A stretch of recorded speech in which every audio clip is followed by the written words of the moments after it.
Hello, everybody. Welcome back to Maps and Graps. I'm really excited to be back on the air as always. I'm your host, Lyric Swinton.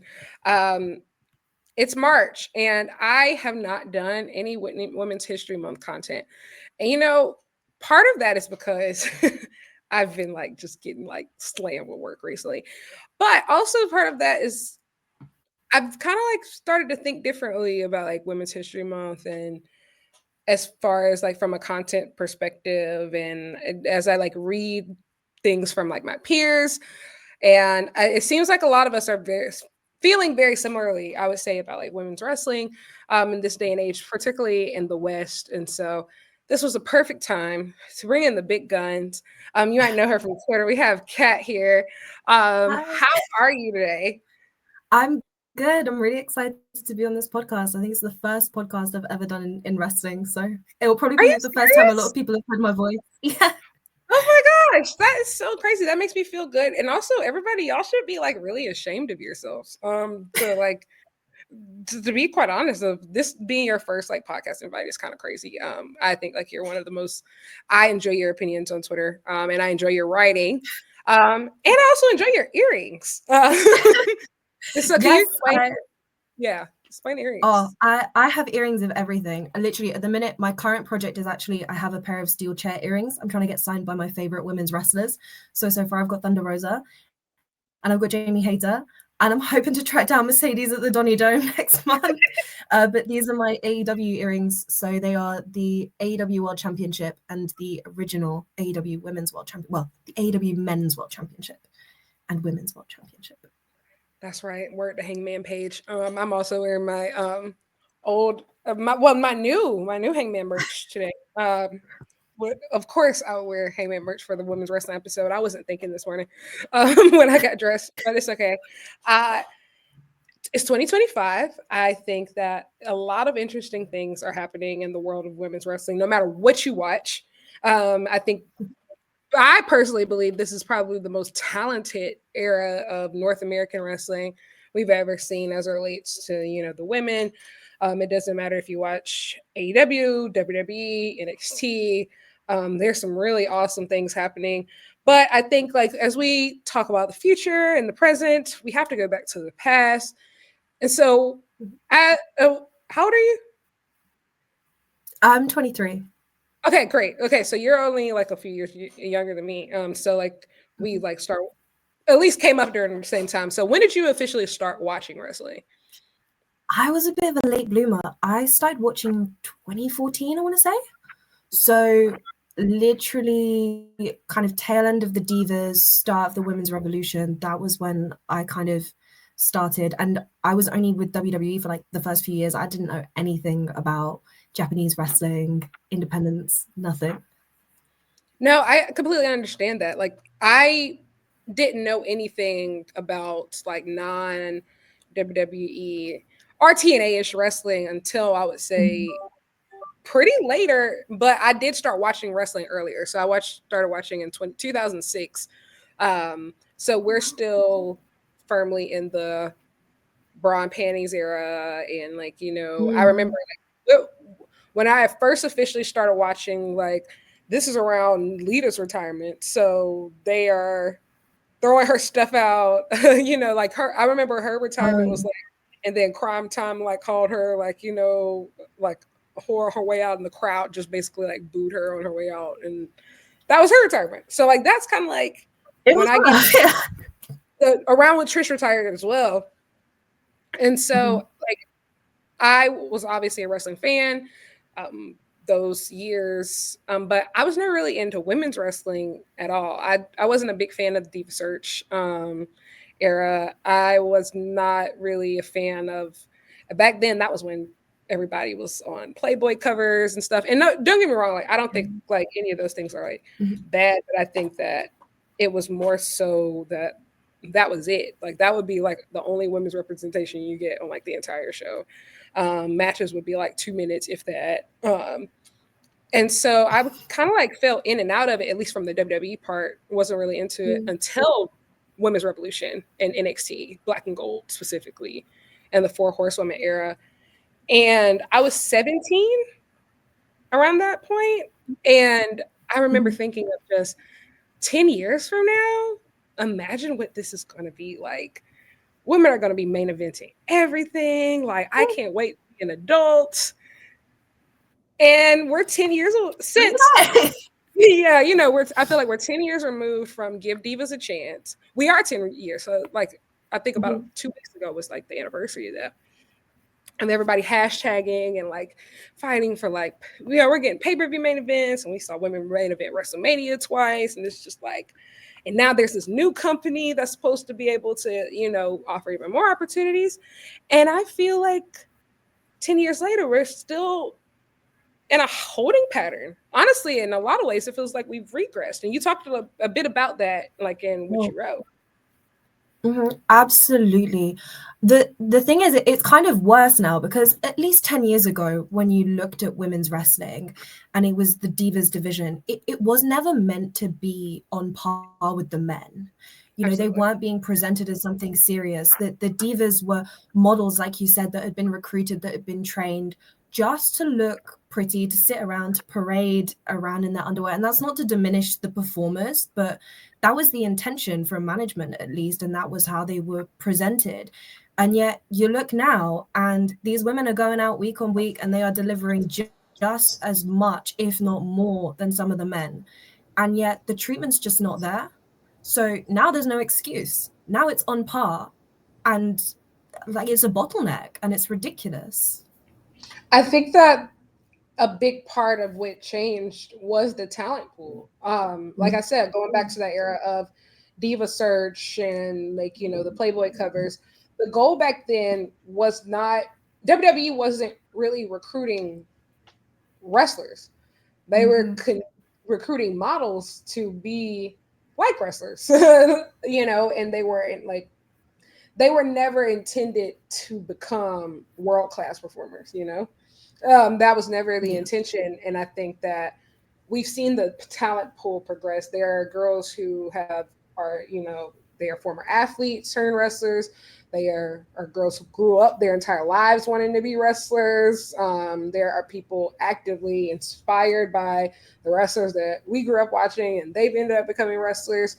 I think it's so different now. And also, too, we live in a global society. There are women coming from all parts of the world who, whether it's Australia, whether it's the UK, whether it's Japan, and they want to be put on a global scale that American wrestling television provides. And so the talent pool is so different now. And I think that we used to, one of the excuses that was always made is that, oh, the talent isn't good enough. And, or, you know, it's not at the divisions aren't strong enough to be able to carry and sell a house. And then I think that's where we get to an example like Revolution this year, with Tony and Mariah. What are your thoughts? What were your thoughts as It was infuriating, because you see a feud like that with the men. It's comparable to Hangman Swerve in terms of the development, in terms of the story, in terms of the length and the efforts that the performers have gone to build that story. Except, you know, week in, week out, they're not quite getting the same airtime. When Mariah had her belt, it was very much the full reign felt like it was just waiting for Tony to come back. And that wasn't Mariah's fault. You know, it's hard to have a good reign when essentially management are pushing the championships, and maybe, if you're lucky, one non-belt feud. There just isn't the same level of depth and time given to like give them the same quality of storyline that the men get. And so to turn around and for them to have built all of this into as compelling of a story as they have, for people to be clamoring for it to be the main event, for it to be, you know, like 2 days removed from International Women's Day, and an incredible feat, and like the culmination of this wonderful feud, and they just go, we'll give it to Cope and Mox because it's the men's world title. And the men's world title is, you know, the de facto. It's enraging. There's no excuse in my mind that justifies it, because they didn't put on as good of a match. People knew they weren't going to put on as good of a match, and it wasn't even the culmination, because they ran that the next week at Dynamite. So what does that say for the perception of women's wrestling, for the pinnacle of women's wrestling in AEW thus far. I mean, we're 5 years in. I think honestly, and a lot of people don't want to admit this, but I would say we're looking, especially now that they had a defining match to go with it, and I think like that was what the feud had always been missing to really like put it in all-timer territory, was that defining match. And not only did they have that defining match, you're looking, don't get me wrong, I think that we should I think that Dave Meltzer's opinions are incredibly invalid half the time, but we can't sit here and act like being the first 5-star women's match in North America was not a big deal. So you have the match and you have the feud. I think this was defining for American women's wrestling as a whole. And I think like it's come to, I'll be honest, I'm not a WWE fan. I don't really watch it anymore. I'm not going to pretend to. But if anything that I do know about WWE these days, it all has to do with the women. And I think you're looking over across the aisle here and you'll see like what Bianca's doing or what Io's doing. You'll see these amazing stars, and recently they're not main eventing WrestleMania. They're not the Royal Rumble winner isn't even main eventing WrestleMania. It's been 4 years since women have gotten that spot on a 2-night event. On a 2-night event. I think we're at a concerning point in our history, just as women's wrestling in general, at this point of both companies had they had the answers in their palms and they both rejected it. In a year where I think that everybody is performing than they've ever performed. Several women are doing the best work of their career. Several women's feuds are some of the most engaging things, and even quarter hours, if you are a numbers person, if you're looking on television. 100%. And so we're at this point to where, and I think, look at the things that are main eventing over it. It's not stuff that's making people's knees quake. It's one thing I would say, like if, for example, I think Allin is going to be a bit of a doozy because especially if you get Hangman Swerve, Athena versus Mercedes, and Omega versus Okada, like you get it. Like you get it. It's one of those things in the sense of, okay, yeah, it's going to be a bit of an argument about a main event, no matter what. Like everybody is doing the best work like possible. But you're having excellent women's feuds that are not even main eventing over veteran men's talent, just phoning it in. Like just straight up mediocrity. Like just straight up. It's not great.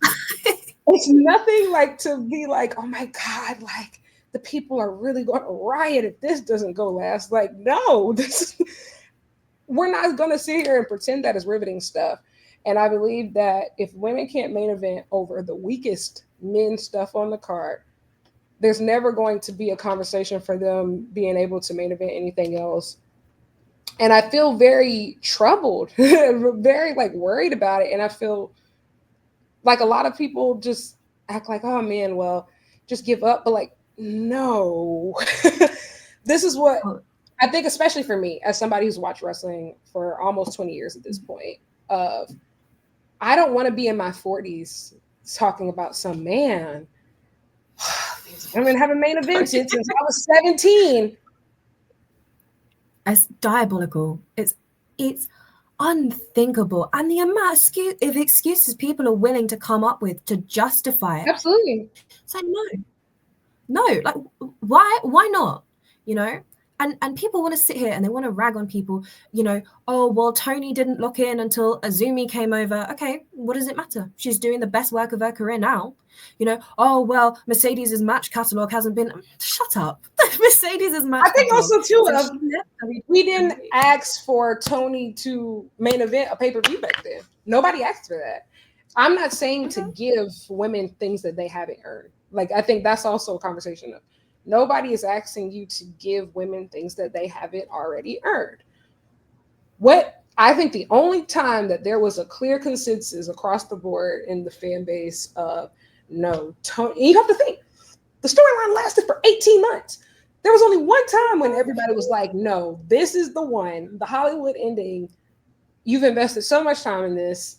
this has to be the main event. Like, this is the one. If there was ever a time in this entire saga where it just had to main event, this is it. And we didn't get that. No, not at all. I don't know, guys. I feel like it's at this point too. Also, when you look at even like on the WWE side of, you have a Royal Rumble winner and an Elimination Chamber winner.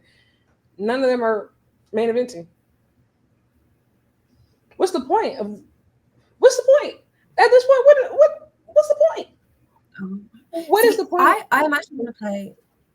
Sorry, I'm going to play devil's advocate with the Royal Rumble winner, in that I actually enjoyed that they're not main eventing this year, just because I find that it makes it more unpredictable in terms of who you can have the winner be, because winning the Royal Rumble is a huge feat. It doesn't necessarily need the main event spot. But also it's like, well, hang on a second. We've had 3 years of you saying the winner main event's WrestleMania, and yet that's only ever applied to the men. So if you want to take that away from the men, go for it. But it's so crazy to me that rather than giving the women the exact same premise that the men get by default, they'd rather take away the premise for the men too. Yep. That's insane. And I think we're also at a time to where I feel like the amount of time that's given to women's wrestling is also I think it's just as big of a problem, I would say, as main eventing. And I think even more of a problem of, I actually am tired of only being like, oh, on pay-per-view, you'll get 2 women's matches. And so like, oh yeah, they'll get time. But what about, where does the rest of the roster go? I think even on WrestleMania last year, only had 2 women's matches on 2 nights. Insane. Like, absolutely insane to think about. And I'm one of those people who I'm like, oh, let it play out. But you get to a point, and I think AEW being 6 years old this year really kind of like hammered it in. It's only but so much long for you to give a company time to say like, hey, this is a priority. Are you going to do something about it? And if you don't do something about it now, then I'm assuming that you're never going to do anything about it. And you really hate to be like that. And it's gotten to a point to where I don't feel like one company is better than the other when it comes to this stuff. They both just are not 100%. No. And it's like, it's just insane, because I watch it and I'm like, why aren't you giving them time? You know, and it goes for everything. Like, I understand when you're new, you have problems, you have to build up the division. And of course, the name power wasn't there in the same way that it was with the men. But you hire Mercedes Moné, and I saw a positive change last year. I saw them building up more people, building up more storylines, and it looked like it was gonna like be something. And then they bring in Mercedes, and instead of having that same level of time plus Mercedes, they just decided to replace the non-title feuds with a Mercedes, which I love. I love Mercedes.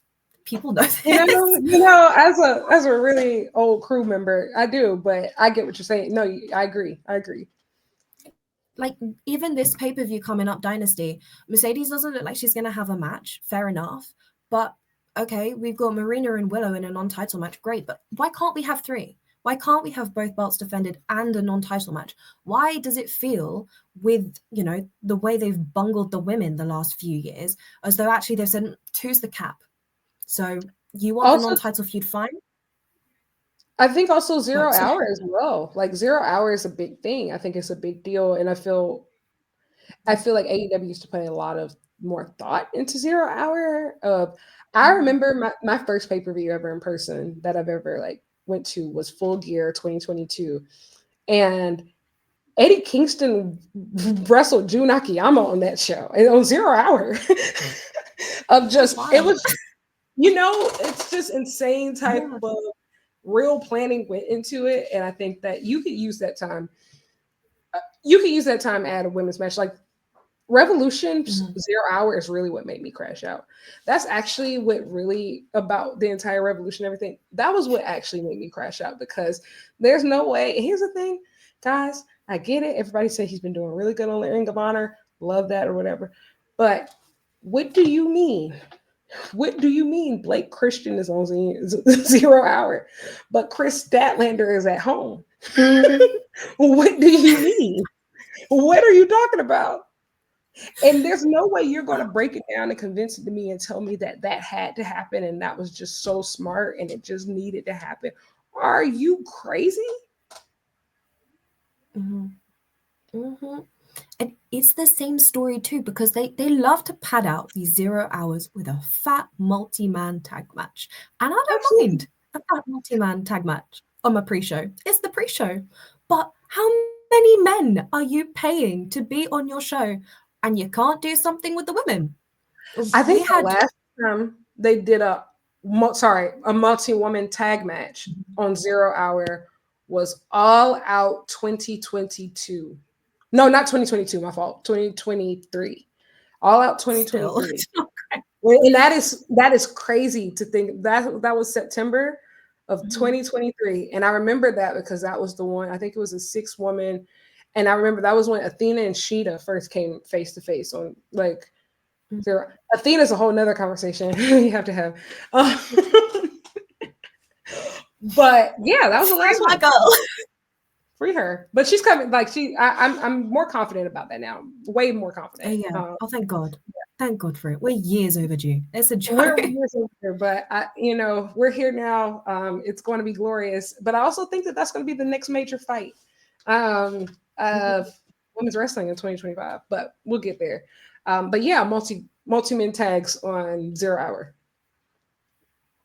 Oh, I mean, it's the proportion of talent, right? Like I think I put out a tweet anyways for Revolution.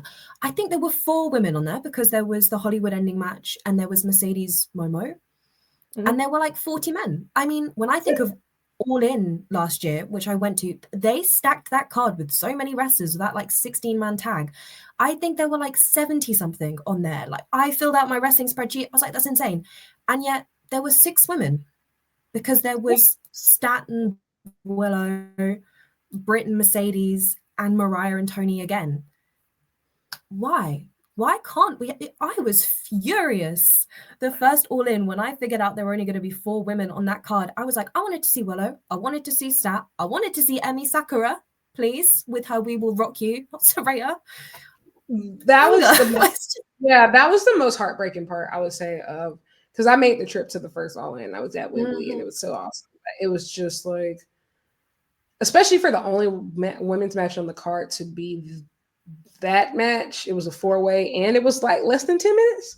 It was less than 10 minutes. And the person who won wasn't the person anybody wanted to win. Oh, brother, this stinks. This is terrible. And so, yeah, it was one of those things. And then you get to All In the next year, like you said, like, yeah, you'll have like the fan favorites there, but think about like how they were positioned. I think we only got one really good match out of that entire women's match. And even then, I don't know. I rate the first Tony Mariah match. Like it was good. It wasn't good at the time. It wasn't great. It was one of my favorites of the night. Correct. Yeah. And I think they were hometown win than the year before. The crowd added a ton to it. Like, and I think that the crowd was really into it. And I think like that really added so much to the match. But even so, and as we look towards like All In this year, something has to significantly shift. I personally, if I had to book, I would book a women's casino gauntlet. I think that's a perfect way to just get everybody on it. Honestly, and if in a perfect world, if I could have things my way, I do women's stadium stampede. Oh, I've been begging for a women's blood and guts. Give it to me. Give me Stadium Stampede. Give me Anarchy in the Arena. Give me everything. I don't want to get my hopes up. Like, I don't want to get my hopes up because honestly, I feel like any terrible thing could happen. But I do feel like we're closer. I think like this year is the year we'll get at least one. Like, I think we're going to get at least one of Blood and Guts or Stadium Stampede or something like that, or Anarchy in the Arena, if you really, really want to pop me. But I think we get one this year. I don't know. I think the build of Meggan Bane, it gives me hope in a way And tell me your thoughts on it, of what you think of. I have my own thoughts about it as somebody who's been watching her for a while, but I, what do I you think love that? it. Yeah, I mean, I've only ever seen Meggan Bane wrestle once in person. She came to the GCW show that they ran in London the other month, and she wrestled Masha Slamovich. It was insane. It was so good. Like, I mean, I'm not super familiar with her stuff, like stardom wise. I've seen bits and pieces, but her stuff in AEW has been phenomenal. And she yeah. looks the part, she wrestles the part. I have no complaints right now. And I'm just praying that they're gonna run the match at Dynasty and then she's gonna have something to do because that seems to be the real issue. They build people up and then they send them off to catering for like 2 months until they conveniently need them again. Do you think that they should put the title on her? I wouldn't be against it if they did. Because to me, Tony is somebody that has not needed the title for a good while.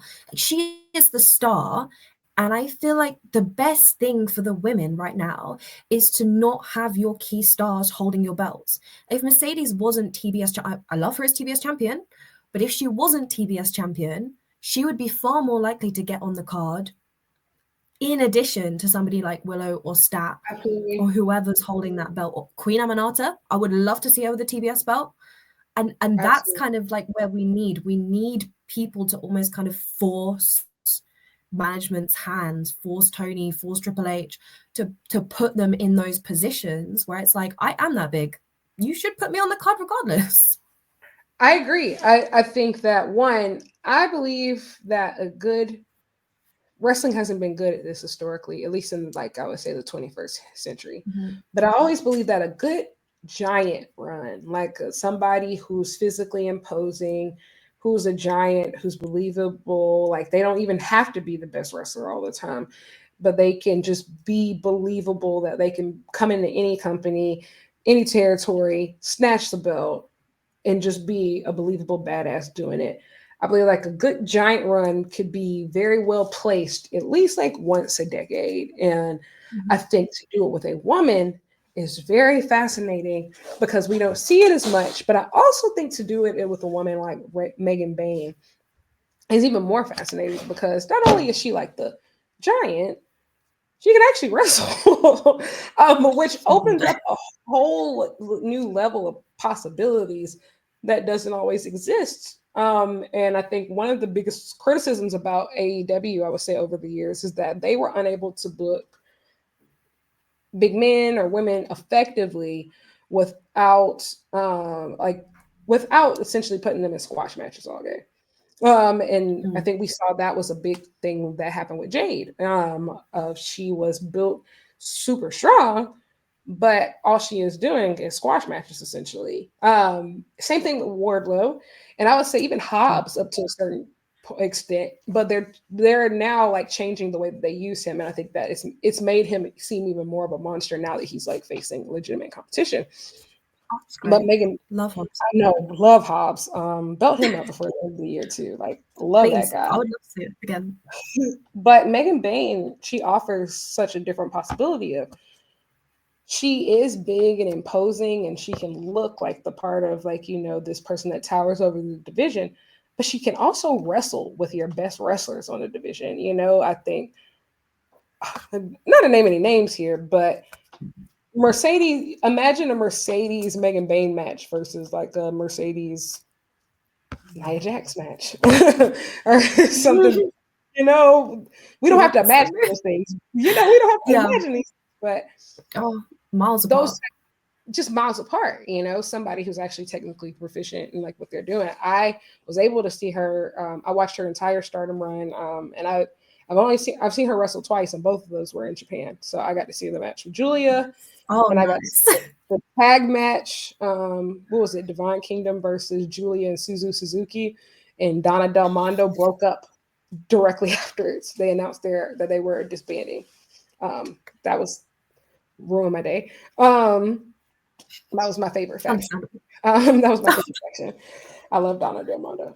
But yeah, that I've always known that she was like capable, but she's just knocked it out of the park. And I think also too, I agree exactly with what you were saying in the sense of Tony and Mercedes are the only women who won't have to fight to be on a card. Keeping a title on them, especially like as long as like I would say that Tony, well, probably collectively just as how long she's held it, and Mercedes, I believe like her reign is going to probably end around All In anyway, so I'm not really worried about that. But the longer you keep titles on them, you're genuinely like you're going to shut out the rest of the division. There's no other women who have, I would say, like they don't have like the political capital to be able to get on every card without holding a title in their hands. Hell, Mariah had a title and still couldn't get on every card on pay-per-view cards, and that's just the truth. That was a joke. That's exactly what happened. That's your world title, and you couldn't put it on. Like, no, there's no excuses. I don't want to hear it. You know, visceral anger went through me every single time I saw a card that she wasn't on. Dynamite defense. No, I don't want to see it. Don't want to see Collision. I want to see you on pay-per-view.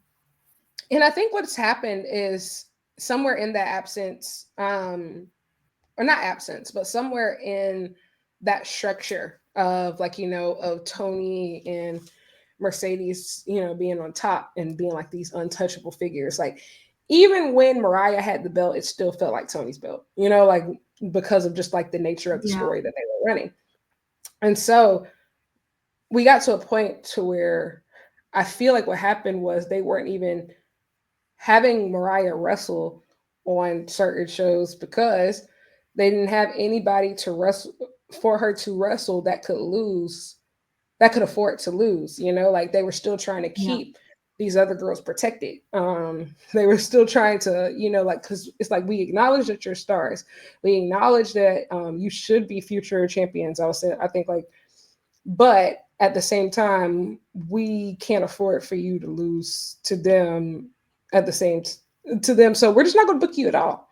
And I think that's how we got to a point, especially after the Willow Stat feud concluded, to where they're not getting booked unless obviously Stat was working on Mercedes. She wasn't going to lose that, but that's the only woman they could allow her to lose to until obviously Meggan Bane, comes along.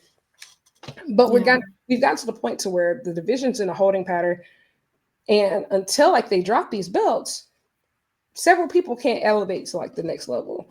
And so we're just going to continue to be at, oh man, only Mercedes and Tony's title matches are the only matches that are on the card. And it's been very hard for other women to be able to move up as a result. Yeah. Oh, 100%. And it's silly because it doesn't have to be that way.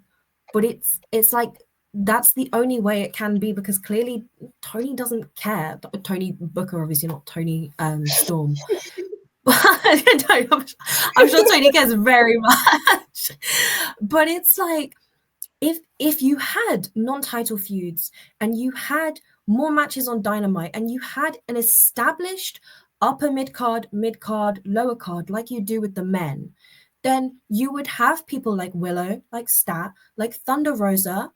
All of these women would have something to do in the meantime, so that then the only time they're being featured on TV is, or on pay-per-view is not to lose. And I mean, there's a whole host of people. Where's Rio? Where's Nyla Rose? Nyla Rose crops up every time there's a new championship crowned, and she's the first defense. She comes out, she loses, and then she goes back until there's a new change of ownership, and it's enraging. And if we just had something for them to do in the meantime, it would be fine. We wouldn't need for Tony and Mercedes to drop the belt so desperately. Absolutely. I think we've gotten to a point too of, and I think one match every week makes this hard, and an inability to put together captivating non-title feuds also makes this hard. But we've gotten to a point to where the roster has gotten too deep and there's not enough for everybody to fight for. And I'm not even saying that the answer is, well, no, I am saying that it's not an end all be all answer, but I do think it could help. I do think that at this point, women's tag titles are unavoidable. I think the roster is just too big. I think the roster is too big at least the women's roster, 2 belts are not enough. We have to think there are what? 1, 2, 3, 4. There are 4 men's singles belts. And sometimes it still feels like it's not enough. And I get it. A lot of people say they're barely booking the belts that they have efficiently. That's totally fair. That is completely fair. But we've gotten to a point to where there's an entire women's roster. Think about if during this entire period, Willow and Stat were able to be tag champs. I think we'd be having much different conversations about, like, holding patterns and people not having anything to do. There are teams, even now, of imagine if like Meggan Bane somehow loses and then they do like women's tag belts and like you go have her win that. I'm not saying like that's brilliant. Perfect for somebody like her, because honestly, I could see her winning a singles belt first, but it still gives somebody something to do.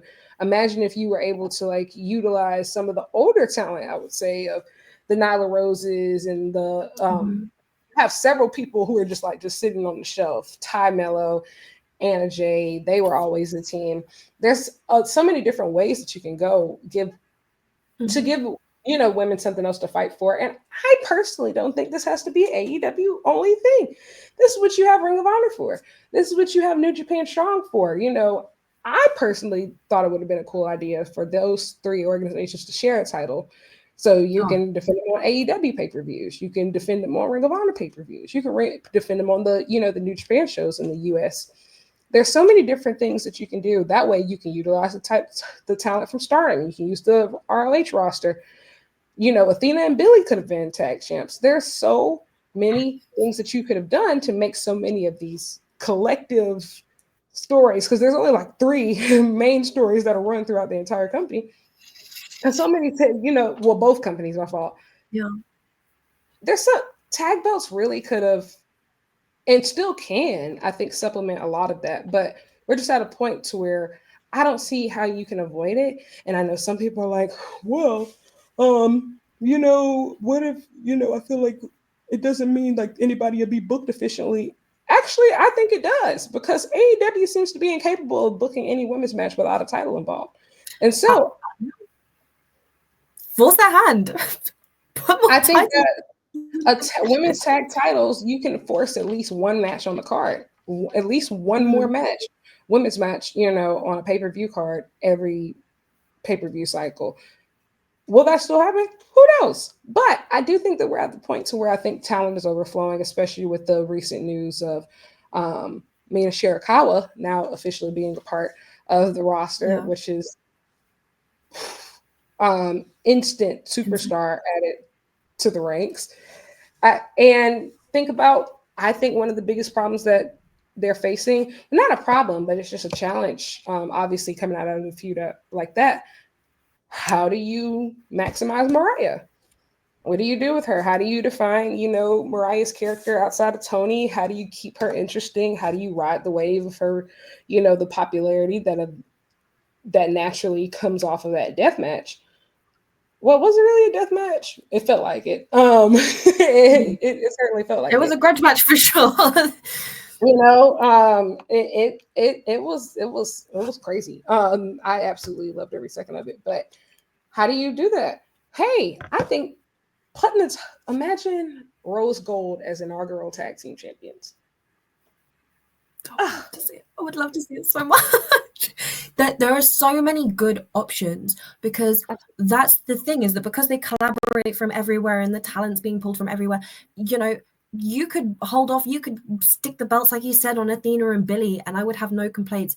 You could stick it on some Joshi talent, get some of the Stardom girls, and I'd be like, yeah, absolutely, believable. Bring them over for Forbidden Door, no complaints from me. There's just so much talent. And also, when you look at like the size of the women's roster, yes, it's smaller than the men's, but it's proportionally not that much smaller that they're unreasonable. Even if we said it was half the size of the men's, well, the men's have the trios and the tags. So we can absolutely have 2 singles and a tag. And people just need to they need to accept that women's wrestling belongs on the card just as much as men. And we will actually insist upon it, please and thank you, because I'm tired. I think that that's a really good point in the sense of American wrestling. I feel like stopped trying to train their audience, and I mean that in the sense of you have to teach your audience how you want things to be portrayed. And I think the recent rise of Meggan Bane has been proof that they actually know how to do that. They just choose not to sometimes. The goal is clearly to show, like when she takes out a Willow Nightingale and she takes out a Chris Statlander, she takes out a Tony Storm. The goal is you should be envisioning this person on the same level of those people. Like this is immediately a top star. You need to address her accordingly. This is immediately one of our biggest talents. And so that's how you should always be treating women's wrestling specifically, especially I was saying this like right now today, and like where everything is with social media and everything is politically. You as a company have to take a stance that women's wrestling is important, that women are important, and that you are qualified and committed to making sure that they are presented with the dignity that their talent deserves. And I think we don't see enough of that, and everybody's just like, oh, well, are you sure that the crowd will be into it? Are you sure that folks won't walk out? Let them walk out. The thing is, if you show them on one main event that, oh, this is going to be a priority, and then you do it again, I think especially with wrestling audiences, as much as they hoop and holler and complain, if you show them something good, they'll stick around. And I think a really good example of that was Mercedes versus Statlander Full Gear and the versus World's End. And so I think obviously the match was going well, but it took a while for the crowd to really believe it, because guess what? You've trained your audience to believe that women's matches will end after maybe 12 minutes. And so people are like, okay, maybe I should get up, maybe I should go. And then you see people start, and as I rewatched the match, I watched like the crowd patterns. You saw people starting to come back to their seats. Like you saw people like, oh my gosh, like, no, they're really doing something special.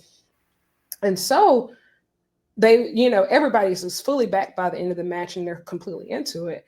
And then you fast forward to World's End, to where, because you've already set that expectation in everybody's head, when they rolled the video package before the match, nobody got up. Nobody got up. Everybody stayed in their seats. And they were into the match from the beginning, because they already know, because the expectation was set that when these two women are in the ring, we're going to be here for a while, and it's going to be big, it's going to be important, and it's going to be good. And so this is worthy of your attention. Imagine if you set that expectation on a regular basis, particularly as it relates to main events, because I think, and another big topic that I think folks have been talking about are, if there's ever going to be a women's paper main event, which is it? Mercedes versus Tony is the only match that can do it. And I have a problem with that. I have a problem with that. And the reason why is because, don't get me wrong, I believe that is pay-per-view worthy. I want to see it, and I think it's going to be awesome. But the goal should never be the first of the first and the only. The goal is not to be the first and the only. And I also feel like we're at a point to where Mercedes and Tony are both such big stars. If you don't elevate somebody else to be on their level, they will be the first and the last. They will be the last. It's so strange to me, just this notion of like, well, we can look ahead to one, but we can't look ahead further, because, okay, the goal was to elevate the women's division to 2 matches. Great. We've got 2 matches, and they're good matches now, like consistently. But why not 3? Why not 4? People have this real issue where they just go, okay, well, we got that, so everybody's happy, right? It's like, no. That was a stepping stone. That was setting the expectation. This is supposed to be consistent now. And I mean, like we've said, the quality is increased, which is great, because, to credit the audiences, yeah, like you said, there's this expectation that women's wrestling is not going to be as good. But promoters were doing their part to reinforce that stereotype. We spoke about that Absolutely. First All-In women's match. as a women's wrestling fan, that was not a good match. And it sucks to have to turn around and go, no, guys, we should have more of that, but not that match. Like, that match wasn't Absolutely. great. But the women are good. Like, trust me, the women are good. And we just, you're right. Like Tony and Mercedes, they're stars, they're great. But there's a whole host of talent on that roster and overseas too. You know, why can't we have Mina in a main event position when she comes over? Why can't Meggan Bane be main eventing? Why can't Staten Willow, even for a non-title, like Dynamite, whatever, TV specials, like I would have no issue. They are future stars. I think personally, they should main event. When one of them wins the title and they defend it against the other, that should be the pay-per-view main event. I don't care what else is on that card. That should be the main event. No, I completely agree. And I think that is the test. And like, I think that will be the test of progress and success, in the sense of Mercedes is already a superstar, but like she spent like the first bulk of her career in WWE. She comes with name recognition, right? Tony's been all over the world. And obviously she completely changed her career in AEW, but neither of these people are exactly homegrown stars. I think the true test is when these stars that you created from the ground up, like a Willow Nightingale and Chris Statlander, if they face each other, is this main event worthy? I think it is. But also at the same time, what I'm saying in the sense of, that's how you know that the division has truly progressed. You can't just, it's like, for example, like WWE, like, I'm not going to, well, no, I don't want to compare them to those nostalgia acts because it's completely different. But it's one thing to like do something that is that in any universe it's going to work, and these people who have already accomplished so much. But if you can actually build a star from A to Z, and I think that's why it was so important. That's why I think that Hangman and Swerve should be the world title match for All In, simply because there's only 3 men that AEW has ever taken from, just regular guy to world champion, them and MJF. And I think being able to say that, no, this year we're going to put the stars that we built as the men's world title match, the stars we built from scratch. I think that's the true test of progress. I think that's a real test of progress.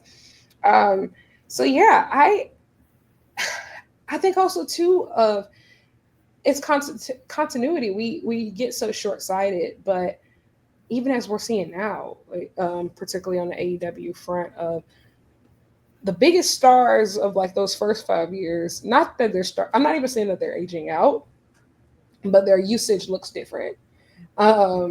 Kenny Omega is not going to be on every Dynamite or on every single show like he was, those first 5 years. John Moxley, this might be probably his last world title run for a minute, if ever. All of these stars are starting to change, and so it doesn't even matter.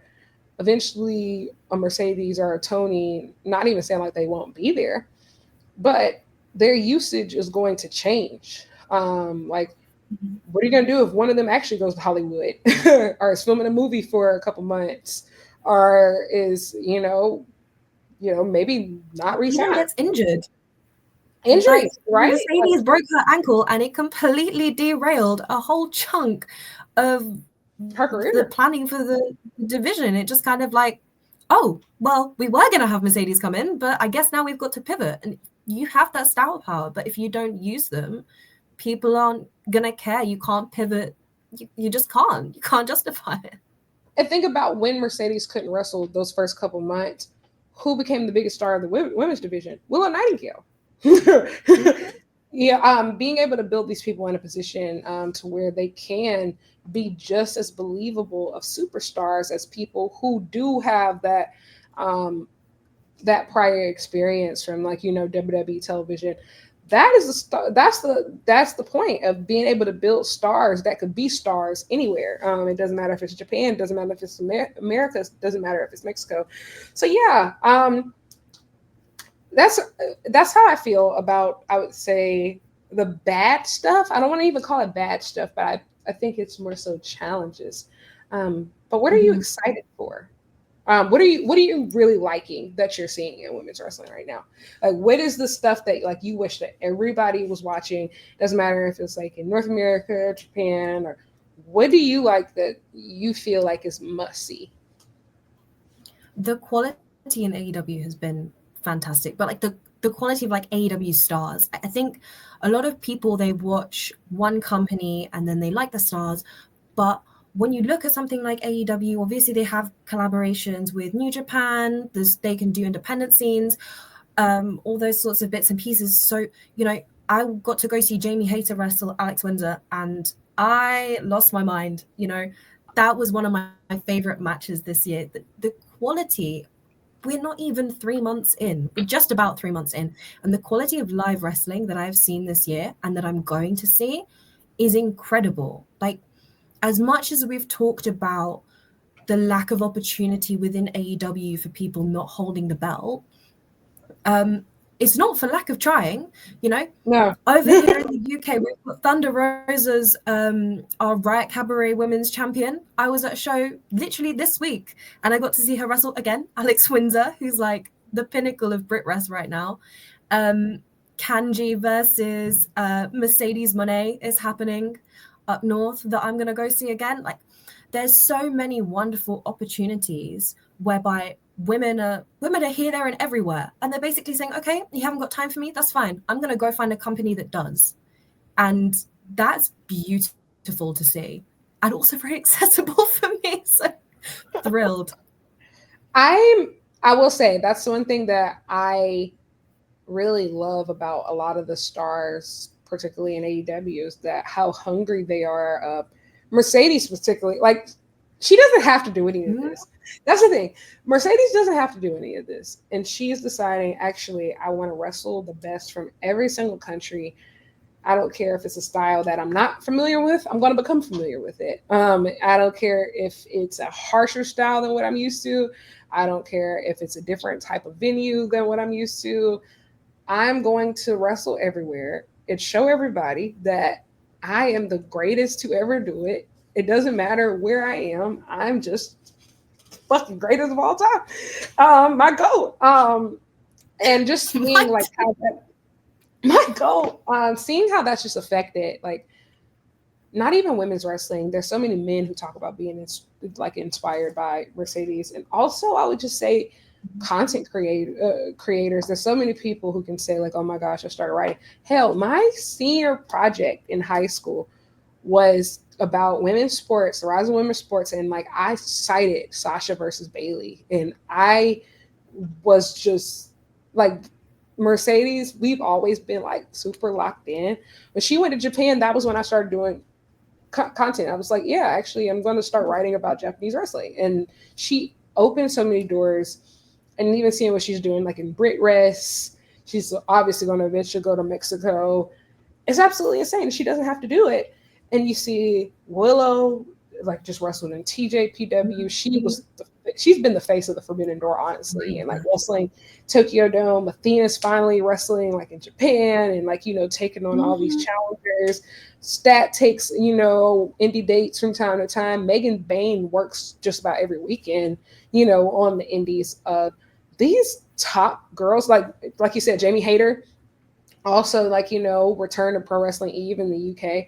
These top wrestlers are actually wrestling. Like, it's genuinely the best women in the world are all actively racing for Wrestler of the Year together, and they're taking all comers from all over the world. It's such an exciting time. Like, I feel like it's such an exciting time. The star power is through the roof.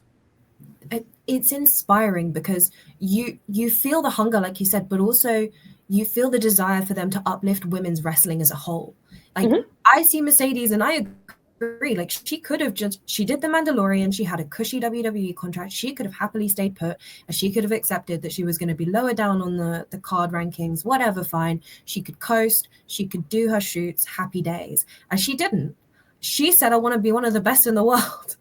And I have the utmost respect for any woman any wrestler, but the women in particular who are going, yeah, I'm here and you will take note of me. Even people like Toni Storm, you know, she had her break because obviously within the storyline Mariah had written her off essentially. And Absolutely, she was like, Tony. sod it, I'm gonna go wrestle Mayu Iwatani in Japan, and then Which is her no, that's great. not enough. I'm gonna come and do Mexico, even though there was like the bloody hurricane. Like crazy.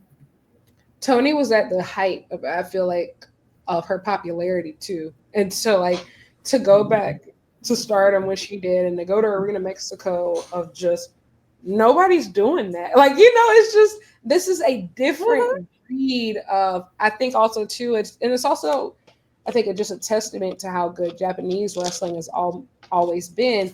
But this is a very specific this is a very specific type of women's wrestlers. Of like we talked about, like what we used to seeing from like the Diva Search days, and like I think that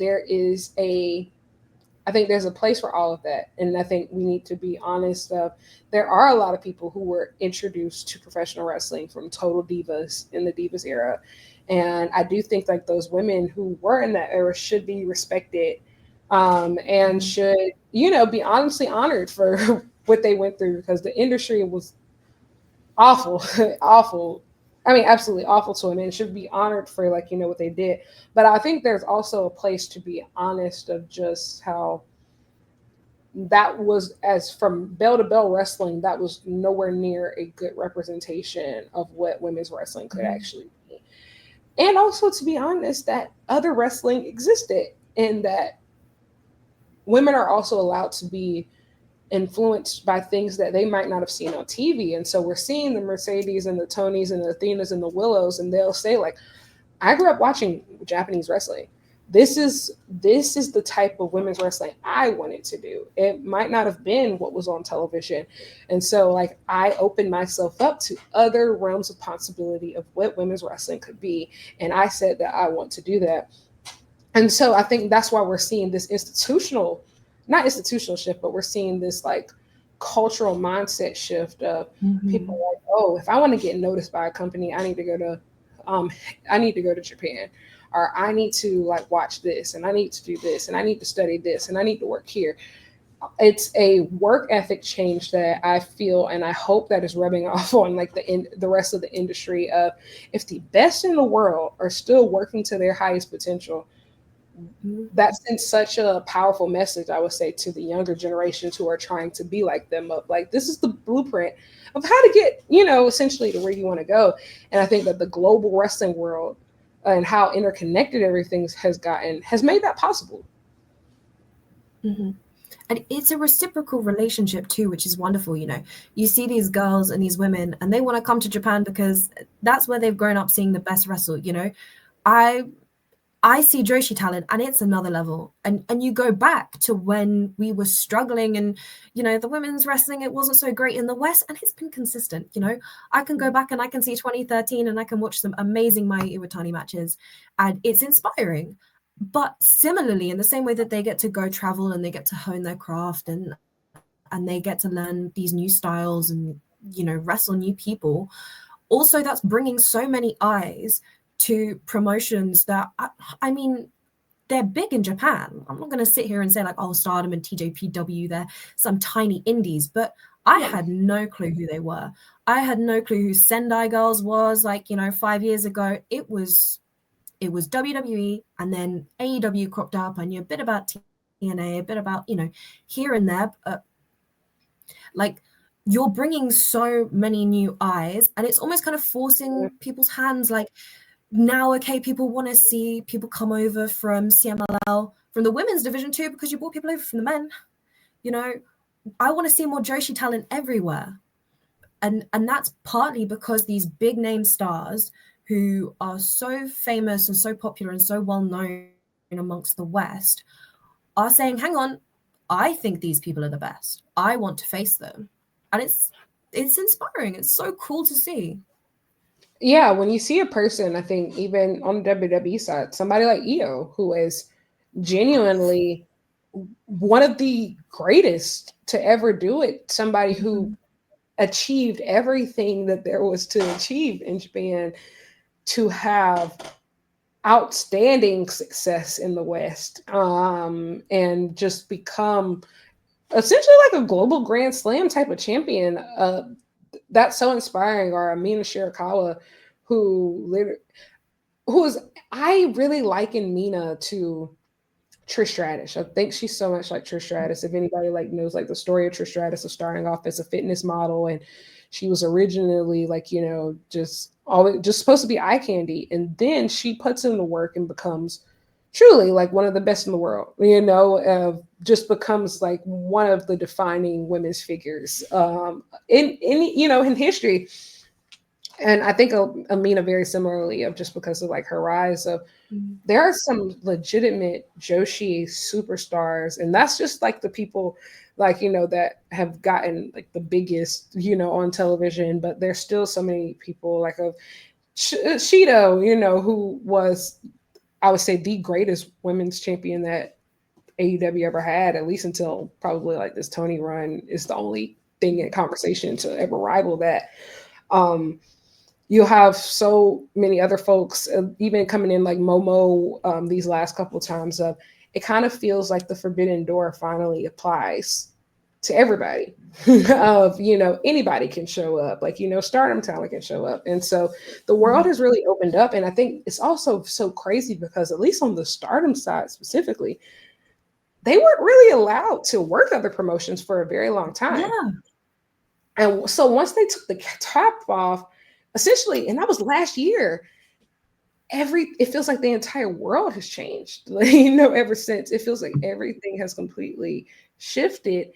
And I think it's also, it goes back to that hunger of women are so starved of opportunities that they're never going to waste them, the ones that they do get. And so you've seen every single woman who has been showcased, even somebody like Stephanie Vacker, who ends up, going on the complete opposite direction, goes to WWE and NXT and is now a double champion.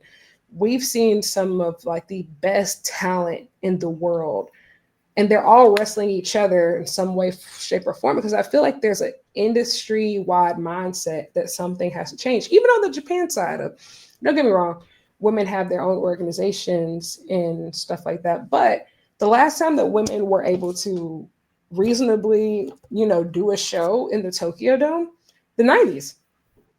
Luckily, we've seen matches, more matches in the Tokyo Dome, which is already progress. But the likelihood of women being in the Tokyo Dome, like, and being able to reach the pinnacle of the sport, at least in Japan, those opportunities have gotten fewer and far in between. There's so much space to go.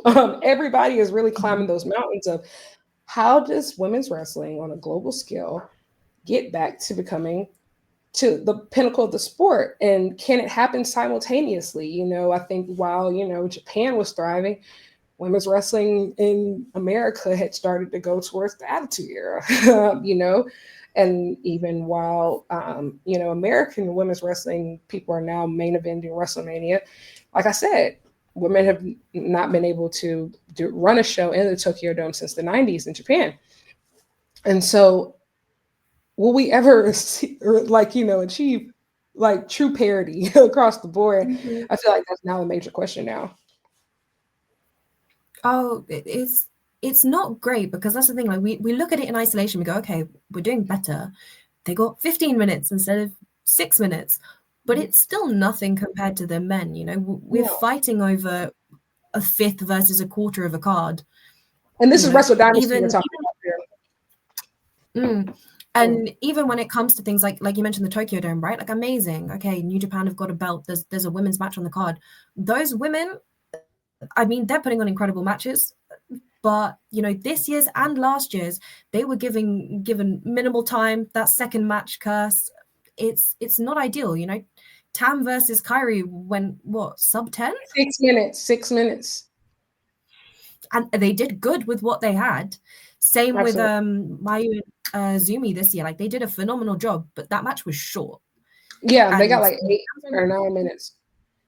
Mm-hmm. And then you're looking at some main events, you're going, did that need 40 minutes? Like, okay, fine. New Japan, historically not a women's promotion, fine, but even Dynasty, okay, cool, we have 2 women's matches on the card. Did it really need to go on the pre-show? did it really need to go on first? You know, I think also that was too, a when you get to Wrestle Kingdom, especially, and you saw how the men's main event went, and it's just like the IWGP Women's Championship match only got like 8-9 minutes versus like ZSG Shooter Jay and Shooter going what 40 minutes for no reason. It's like, bro, you can't make this up. I understood it a little bit. No, no, I no, know no. that obviously during the Despy match there was the injury, but still I was like, if it would have just gone on before the women, they could have given the women 10 more minutes and it would have been 5 stars. Literally. I think every day. And I think even for the Wrestler Dynasty match of, I remember everybody was just like, oh my gosh, like Mercedes is really the greatest of all time. She got 13 minutes, which is unfortunately a lot.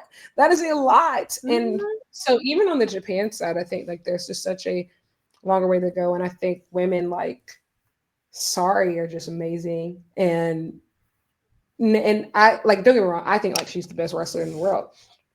But what really endears me to her is like that mindset of, for this sport to grow, I need to do something different, whether it's promote my own shows, whether it's pull cards together of showing the past, present, and future of like, Joshi wrestling, whether it's jumping around from company to company. I wrestle all of Marigold. I wrestle all of Stardom. I want to wrestle the best everywhere and just show people that I think Joshi wrestling has kind of almost suffered in the opposite way of Americans wrestling, in the sense of the past is so good.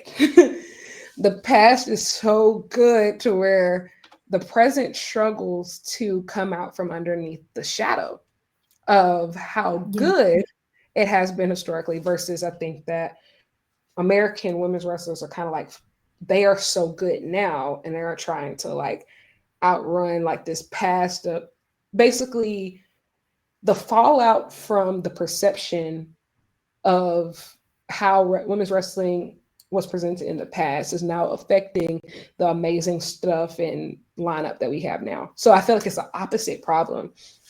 I'm basically just everybody trying to prove that women's wrestling right now across the board is really good. That doesn't mean that it was bad in the past or that it wasn't amazing in the past when you think about like historic Joshi wrestling, but it's good right now. They're amazing right now. This is probably the most stacked across the board in talent that it's ever been. And it's worth watching. It's worth paying for. It's worth investing in. It's worth buying a ticket for. It's worth bringing your kids to. It's worth, packing out of a house or a arena or a stadium. And I think that you can tell who the leaders are in women's wrestling, not because of a company is telling you who the leaders are, but you can tell from their actions who the actual leaders are based off of what they're doing right now. It's no coincidence that you're seeing the most powerful and best women in the world right now all making it a point to wrestle everywhere and show up everywhere. I think that there's a clear statement being made, and I think the more that we focus on aggregation and stupid quotes and geriatric podcasters, we're losing the mission that's actually being said here. And I think that is probably the most frustrating part of this era. But even like you mentioned, they're struggling to catch up with the legacy, and I agree, because old like AJW is incredible. Like I've started to watch more and more this past year. I made it one of my resolutions that I would watch more women's wrestling, that I would watch more Joshi, present and past. And they don't call Manami Toyota and Akira Hokuto and Aja Kong, these legends for nothing. But we also have the 4 pillars for the men, like just because Kenta Kobashi doesn't wrestle anymore, like doesn't suddenly mean that a New Japan card is not very good and it's not worth watching. And we have that criticism with the women, and yet the same standard doesn't seem to apply to the men, because I see a lot of matches nowadays that are rated much higher than what we had in the 2000s, what was rated in the 90s. Kurt Angle never had a 5-star match. from Meltzer. That's like a well-known arguing point.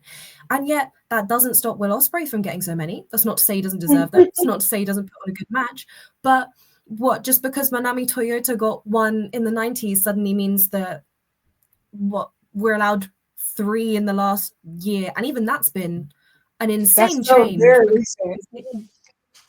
The 2020s, we've had like 4. We're in the single digits. Very recent. Again, it's like this double standard of, well, we wouldn't have this point for the men, but we're going to have this discussion for the women. You have to justify why you deserve to take up this space. You know, why do we call it the women's belt, but we don't call it the men's belt? Why? Actually, I'm going to bring up a really fickle point, but it drives me nuts. In Stardom, when people talk about the Stardom belts, we talk about the red belt and we talk about the white belt. And I get it, because they're colors and they're both championships, but we don't ever say like, oh, well, the world title in Stardom. People generally speaking will go, oh, Saya Kamitani's holding the red belt. Oh, Natsupoi's white belt was really good. But like the language that we use, the way in which we broach these things is so different based on gender that it almost makes it impossible to kind of have that nuanced conversation of like, hey, we would like to be treated as equals at this table, because everything is gendered against women, whether or not you're thinking consciously about it or not. Absolutely. I think also too of just, and I think that Japan is somehow different in some ways. Don't get me wrong. I think sexism can still exists in single gender promotions, and misogyny can still exist in single gender promotions, and single gender promotions are able and capable of doing sexism and misogyny. However, I do think that because, yes, they do. So I do want to preface that before I say any of this. But I do think that because they've been able to do so much more, like, for example, like that red belt, white belt thing, it comes from actually, if I'm not mistaken, where does it come from? I think it comes from, no, let me not say that, but I know it comes from, I think, Inoki, if I'm not mistaken. And there were men's titles that were referred to as the red and white belt. And so that's just something that maybe they've been able to get away with it because, like, like I said, single gendered promotions, but it's so different in the sense of, and I think you can probably relate to this if you've ever gone to Japan and you've actually seen how women's wrestling is presented, whether from it's the decorations outside to the posters that you see in the train or everything that you see in the lead up to, it's just completely different. It's completely different. It feels like you are witnessing the sport of champions. It feels like these are the biggest stars in the world. It feels like, how could you not? It just feels like, well, duh. Of course, we present them this like this. Like, well, duh. Like, what are you saying? Like, what are we even talking about right now? This is women's wrestling. Like, like it's like titans and gods have gone to war in that ring. Or like, are you kidding? Like, how could you not present this? Like, it's the biggest, most important thing on earth. You see that, like, just seeing, I remember I went to Dream Kingdom 2023 and I saw like the flowers that they send in and like, I forgot what they're called anyway, but the things that they like send in like to display outside for the wrestlers and the balloon arches and these floor to ceiling pictures. It's just in these historic buildings like Ryogoku. It's like, oh my God, how can you not present this like it's the biggest thing in the world? It's just insane. If you've gotten to see it up close, I think you'll understand exactly like what we're talking about. It's profound. Like, obviously women's wrestling is great regardless of gender, but there is that point of like, well, it is gender. And as a woman going to a wrestling show and seeing that you can fill an entire wrestling show, you can fill an entire arena with fans just for women's wrestling, it was like mind-boggling. I mean, I love women's wrestling. I've traveled cross-continent specifically. I went to Vegas purely, actually, do you know what? It was partially your tweet, actually, because I knew Mercedes was going to make her debut. That was my understanding. And I think you said something at the time. You're like, I think they're leading up to Willow Nightingale versus Mercedes in the main event. And I just went, I have to be there. I have to be. I was like torn between that and Forbidden Door. I was like, I have to be there. You don't literally. I'm wearing my Double or Nothing shirt today, and it's things like that. You know, like I was planning to go to Japan anyways, and then they announced Dynasty, and I was like, I'm gonna see Mercedes Moné in the Dome. Like I get to see these women in the. When they announced Mayu versus Azumi, I've gotten to see Azumi wrestle twice before. Mayu was like top of my bucket list. I sobbed. I lost count of how many times I've cried. Like, I can't even watch the matches back. I tried to watch Mercedes versus Willow the other day. I cried during the promo package. Like, it means something. It's so real, brother. It's so real, brother. It's so real. I got to see Mayu versus Suri, like that crazy. I got to see Mayu versus Suri up close, like, y'all don't get it. You know, they don't get it. Y'all don't get it. Of just, we have stars, and I think it's so interesting now is because I don't always feel that way about women's wrestling, because I don't think that women have been given the opportunity to be those captivating stars that make you want to genuinely buy plane tickets across the world. But now there's several of them to where, like, hey man, Mercedes versus Athena and Allin, I will be there. I will be there with bells on. Like, I'm going to, like, I'm already seated. They've already tried to kick me out so many times. We're a couple months, but I'm too seated. I refuse to get up. I just can't, I can't stop being seated. And I think that we're just at this point to where the talent is just so undeniable. And it's so cool to, it's cool to feel that way. It's cool to feel that way about like professional wrestling. And I think that's part of the reasons of just why I stick with it. Of just, last year was rough. I was like, man, are we still doing this? Or just, you're getting a little bit old for this habit. Like, this is, it gets expensive, it adds up, it's a lot of time, so much internet discourse, and just like, do you really love this? Like, at this point. And then, like, I remember seeing, like, when Billy came on screen with Mercedes, I said, here's my money, go ahead and take it. I'll see everybody in Arlington, Texas. Don't even question it, guys. Like, don't even think about it. It's over. We're so back. And I just want you to know that women's wrestling is the greatest thing ever invented. And I think also too, it's an interesting conversation, because I've seen so many people just like, I hate that we gender it and we talk about like, oh, women's wrestling. Why do we call it women's wrestling? We don't call men's wrestling, and wrestling is just wrestling. And I'm of two minds about that. I have two minds about that, in the sense of, one, yes, I do think that we overly separate things too much, and like, women's wrestling is wrestling. But I do think that women's wrestling is its own specific form of wrestling. And I think that that is a good thing. There are things that women can do, things that women are capable of. There are things that they bring to wrestling that are completely different, and that just men just can't pull off. They can't pull off. Men could not do what Tony Mariah did.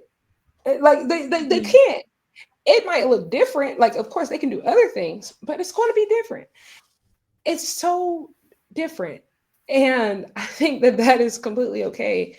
And I think that we should embrace that, but also embrace that just because it's different doesn't mean that it's of the same pedigree, right? I look at it like kind of like my favorite artist. I love Beyonce and I love Lady Gaga, and they're completely different, but I still consider them both like S tier artists, but they're completely different. Yeah. Be treated with the reverence of being the icons that they absolutely are.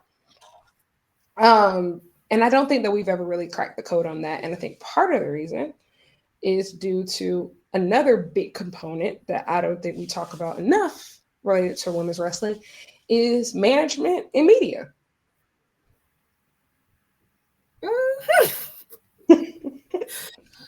Oh, there's just so much. And I think that might be the biggest part. I think that might be the biggest battle that we're facing in 2025. Mm-hmm. It's the perception. It's like, how do you change that? Like, because part of that just has to come from the people in charge. There's only so much that the women can do to promote their own things, to be perceived a certain way. But like, that's still a top-down attitude, you know. The women can come out and they can excel every match. You know, Io was capable of main eventing Mania last year, and she's capable of main eventing Mania this year.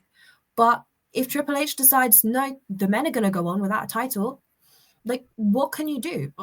That is essentially the call coming from like inside the industry saying, no, we don't trust you to have this position. We don't want you to have this position. And there's nothing you can do that's going to change our minds. And that's just, I don't even know where you begin with that, because that's a mentality. People can change the stances because they think it's best for business, but that doesn't change the thought behind the scenes, you know?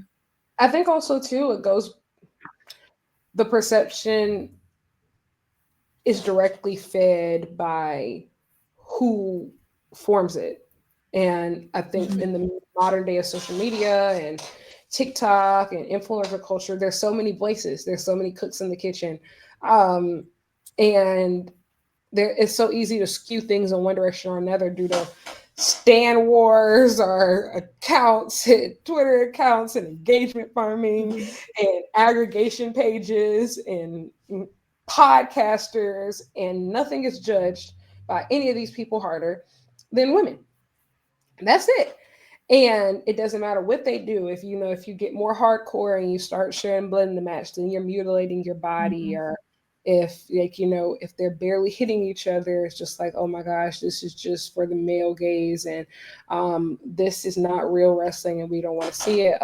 You really can't win. It doesn't matter if you're wrestling a more stiffer style, then this is too violent. I don't want to see women doing that. But if it's too soft, then oh my gosh, then this is just a waste of my time. Bathroom break. That's the best way to put it. You genuinely cannot win. And I think that also too, from the divas culture, there's a lot of remnants of looking at women's wrestling as a reality show. Yeah. And caring more about backstage drama and looks. Don't get me wrong, I love a good look, guys. I really do. I really do. More so than the actual wrestling. Well, not, I don't care more, but I'm just saying I feel like a lot of, at least like the internet discourse, cares more about the things outside of the ring that don't matter as much as the things that happen in the ring. And we now are in a pay for play society. Anybody can buy a blue check. Anybody can buy a blue check and keep yapping. It doesn't have to be true. They don't have to have a real profile picture. Half the time, it's actually a man behind a female wrestler's profile picture, stirring up so much drama and discourse about women's wrestling that is continuing to harm, the mindset of the regular wrestling fan on the internet. Anybody can do any of those things and take over the conversation to where we're not talking about things that matter. Instead of talking about the fact that Mercedes is wrestling in the indies and giving women opportunities and putting eyes on the indie promotion and use her star power, we're talking about JD from NY and how he's upset. We're talking about a man's feelings. When a woman's making history, we're talking about a man's feelings. It's so disrespectful because, like, they sit here and they go, oh, Mercedes is going to the indies so that she can win. She's going to Hogan it up, whatever. And the UK. No, Mercedes is going to come to the UK. And I've spoken firsthand. Like, I literally spoke to Kanji at the last Rev Pro show I saw her at. And I was like, I really hope you get this match before it got announced. And I was like, you really deserve it. And, you've been one of the best technical wrestlers, like, in the country for like a hot minute. People don't give you the time of day, really, when it comes to like women's wrestling in the UK. I mean, even it's been a change in the UK. Like, I can see companies making the effort, but we're starting from such a disadvantage that it takes time to build that up organically to the point where somebody like Mercedes can come in. It's huge for Kanji. Like, I saw Fightful writing articles about her, and, you know, she's going on these podcasts, and it's amazing for these women that they get the opportunity. For Billy Starks, like, we can say, oh yeah, whatever, she's just going to be the stepping stone to Athena. No, Billy Starks was a young girl who, you know, came to those WWE shows, who met her idol, and now years later gets to wrestle her on like national TV. That's a huge deal for her. And this shift in narrative away from that towards like, well, this is bad, it's so disrespectful to the talent involved. It's just not okay. And I even tell people of just like, don't get me wrong, I do believe like there's a more need for more women in wrestling media. But I also think too there has to be a willingness to actually let women succeed. You can look around. I sometimes I'm gonna be honest, I go back and forth with myself of just like, am I actual media? Of just, I do think that there are just limits of how willing a lot of publications and a lot of outlets are even willing to hire women. Of just, it's not just the wrestling. Like, it's not just the wrestling where we're seeing like, you know, an inability to push women. Like, think of several of the wrestling publications. Several of them don't have any women on staff. Several of them only have one woman on staff. Very few places, like, and especially places like that pay, or like, you know, people who are making a living, there are very few women who are genuinely able to make a living off of professional wrestling. And that includes the wrestlers. That includes the wrestlers. That includes retired wrestlers. Think about how many women actually get to come in for Legends pops and get to, like, you know, pop the crowd and get victory laps and second chances at their career and different opportunities like that. The answer is very, very few. Very, very few. You know, you might get Trish, you might get Lita. You don't get much more than that, just on a large scale. Like, you know, for women, all of the opportunities are limited. And as you look at other women's sports over these last couple of years, like, I come from a big women's basketball culture. I come from like South Carolina, where the women's basketball team, like before women's basketball was ever a big deal anywhere else in the country, and before, like, you know, the Caitlin Clark or Angel Reese, or there's any of these big names that you like, you know, like that are now like household names now, women's basketball, and where I'm from, was always a big thing. We shut everything down. Our national championships, we go regularly to the Final Four, and we are currently in the Elite Eight. Shout out to Don Staley and the Gamecocks. And I remember when I was growing up, there was actually a very significant shift where they moved to drop the lady from the Lady Gamecocks, lady from Lady Gamecocks. They just wanted to be the Gamecocks women's basketball team, and they wanted to take that qualifier off of it, and it was a really big deal at the time. But like, I come from a culture where women's sports were always important.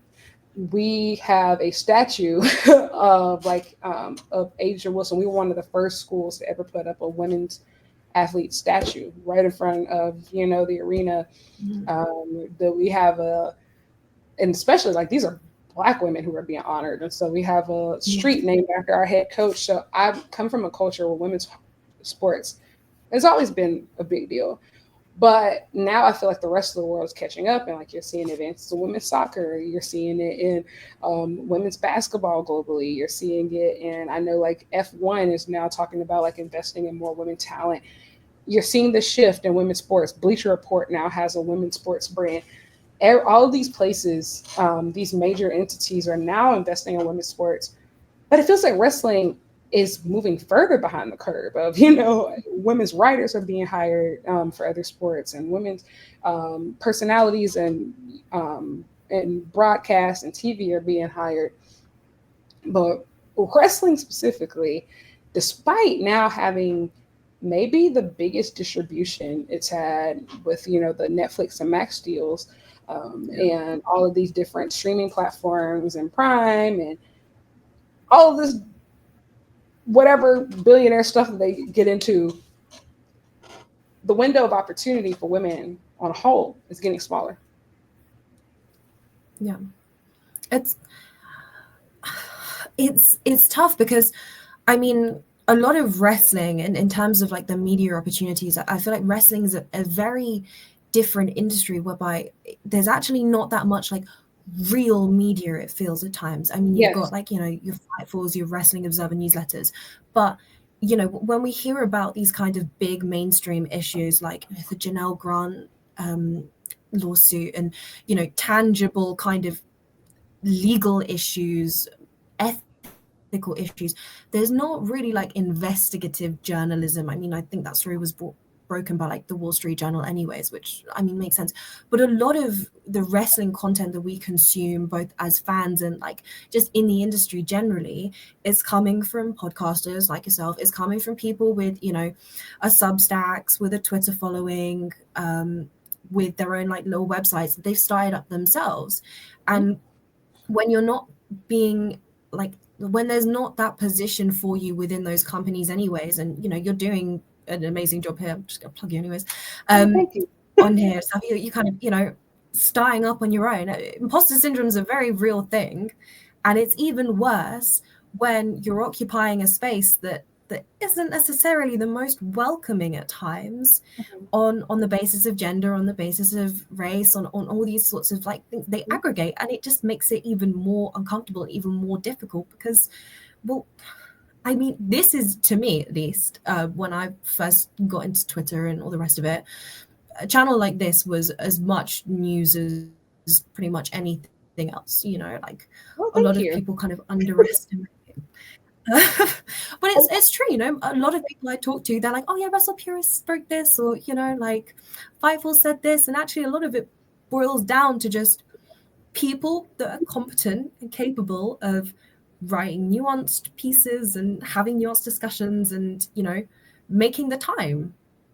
But that imposter syndrome is a very real thing, that othering, you know, fan or creator. Othering is real.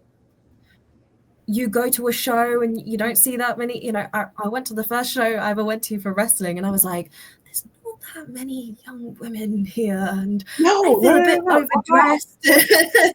Well, I think it's something that I talk to with like my other fellow writers very often, of like, it's a different type of imposter syndrome. It's a completely different. And I think I think there's some version of imposter syndrome where it's just like, oh, I don't feel like I'm good enough to be here. I don't feel like I belong here. But I think there's another version of imposter syndrome, and this might sound cocky, but I don't care. It's when you come from a background and you're actually, you know, your stuff both inside and out of wrestling, and like you have like, you know, a legitimate resume, and especially like for some people I know who have legitimate journalism degrees, and it's an imposter syndrome of, I know that when it comes to merit, I belong here. I know I work hard enough to be here. I know I put out quality enough work to be here. I just know that my gender or my race or whatever this qualifying factor is, this is the only thing that is keeping me from essentially being from where I know that I deserve to be. And I think that it's something that I talk about with so many women who might write or podcast or create or commentate. It's something that constantly comes up of just like, I know I'm working hard. I know that I'm doing all the right things. You'll see somebody and then you'll see like a actual position open up at an actual publication, and a guy just hired his friend because he feels like it. And there's that. And it just happened so quickly, and all the hard work you did is just like, oh well, you know, it's not a merit-based thing. This is not a merit-based like, oh, if you work really hard all the time. It's very much so who you know, how you get there, and that's just it. It's crazy because like sometimes you just have to take a step back and you have to kind of look at who like the key people, and I look at people like you said, JD from New York, and I'm like, well, what's he actually bringing to the table compared to like a channel like yours, or you know, some of the wrestle purists got, or you know, even content creators like T and Tussle here in the UK, you know, they're great, Wrestling Rhapsody, you know, people, they know their stuff. And a lot of the time it's the smaller creators that actually have that understanding of like, I've carved out a niche, I know what I'm talking about, and I'm here to share it with you. You know, I had some friends start a podcast last year on RevPro. This is the Revolution. And it's the first podcast that kind of routinely covers that kind of Brit rest stuff. But, you know, are they huge? No. Is they're following the biggest? No. But they know what they're talking about. And they don't try and go outside of their purview in the way that some bigger names will for the sake of engagement farming or clickbait. You know, that's where it's hard, because Twitter at the minute, it's like that blue tick carries far more power than actual knowledge and respect for the industry. And that also too, I think, and this might make me sound old, I'm not old, I'm just 27, but I've been on Twitter long enough, like, to where I think it's been almost 14 years that I think I've been on Twitter. I feel like a hit tweet used to be earned. A hit tweet was earned. You had to really do your best work, like, you know, whether it's being funny or informative or going viral. It used to be something that was earned. And now that it's something that could be bought, it just makes me really sad. It just makes me really sad. And I think like it's kind of like just decrease the authenticity of the app, and like, you know, everything, just that genuine feeling of, and it's something that we were talking about, like, I think before we even started recording, of being able to like, we're now having like a real conversation of Twitter really used to make you felt like you knew people. Like you knew people, like if you spend enough time, like, you know, tweeting back and forth with them, like it made it feel like your mutuals, this is going to sound super parasocial, but you know, if you get it, you get it. Your mutuals like your friends, like, you know, they feel like your friends of just, oh my God, if I ever see you in person, like we're friends, like we're pals. I met so many of my friends on the UK scene through Twitter. It's crazy. I go out and I'm like, I'm talking to someone, I recognize you from Twitter, and I'm like, oh hey, how's it going? It's amazing. It's an amazing tool when you know how to use it right. Absolutely. And actually, I'd argue it's like the perfect metaphor for wrestling itself. You know, like if you go to like a granular level of wrestling, like I love the independents here in England. I love them. I'm at multiple shows a month. It's brilliant. You meet the wrestlers afterwards, you have a talk with them, you get to understand, like, you don't know them as people because they're still there doing their job, but you have that understanding of like, hey, we're going to have a nice chat or something, or like, you know, we're on friendly terms, and you get to know the regulars and you get to meet people, and then you kind of go up and until you hit something like WWE, to the point where it's so focused on views and engagement with Netflix and Logan Paul and, you know, viral moments, that then it detracts from the community of wrestling, which is one of the things I fell in love with wrestling for. It was that kind of like personal note. Yeah, I feel the exact same way, especially when I started. I've always loved wrestling, and it's always been a huge part of my life, but it wasn't until 2022 when I really like started experiencing it, of just, I was finally out of college, and I just left a super consuming job when I was working like crazy, like I would say sometimes up to 16 hours a day.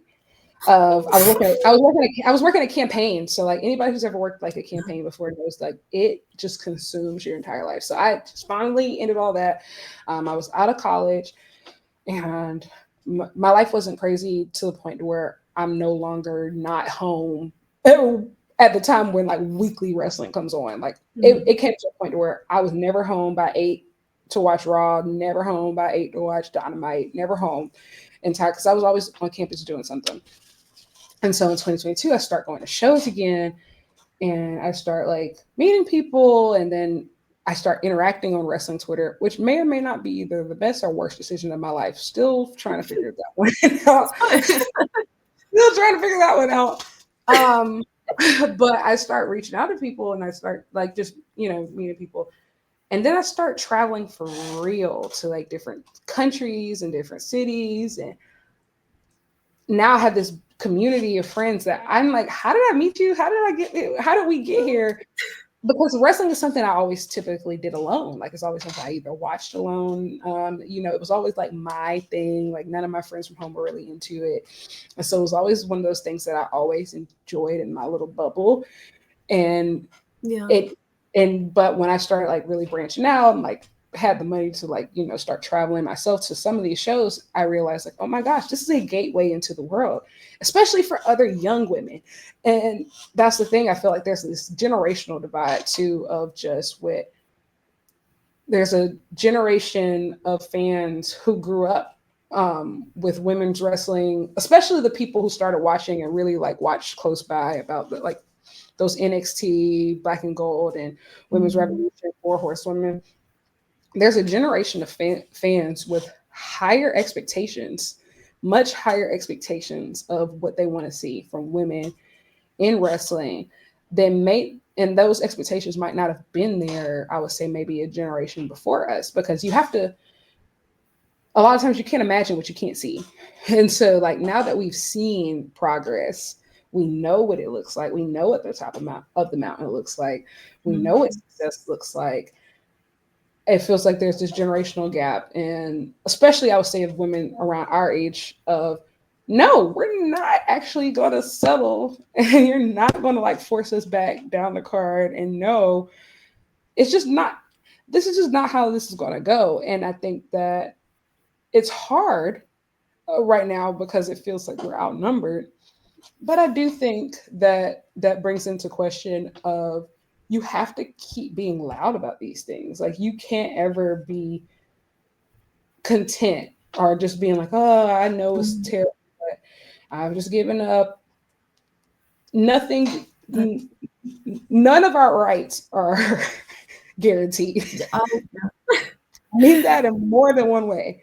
Nothing that we've ever earned as women collectively has ever been guaranteed. Like every single day is a fight and it will continue to be. And that's how progress gets done because you can't give up and you can't let up.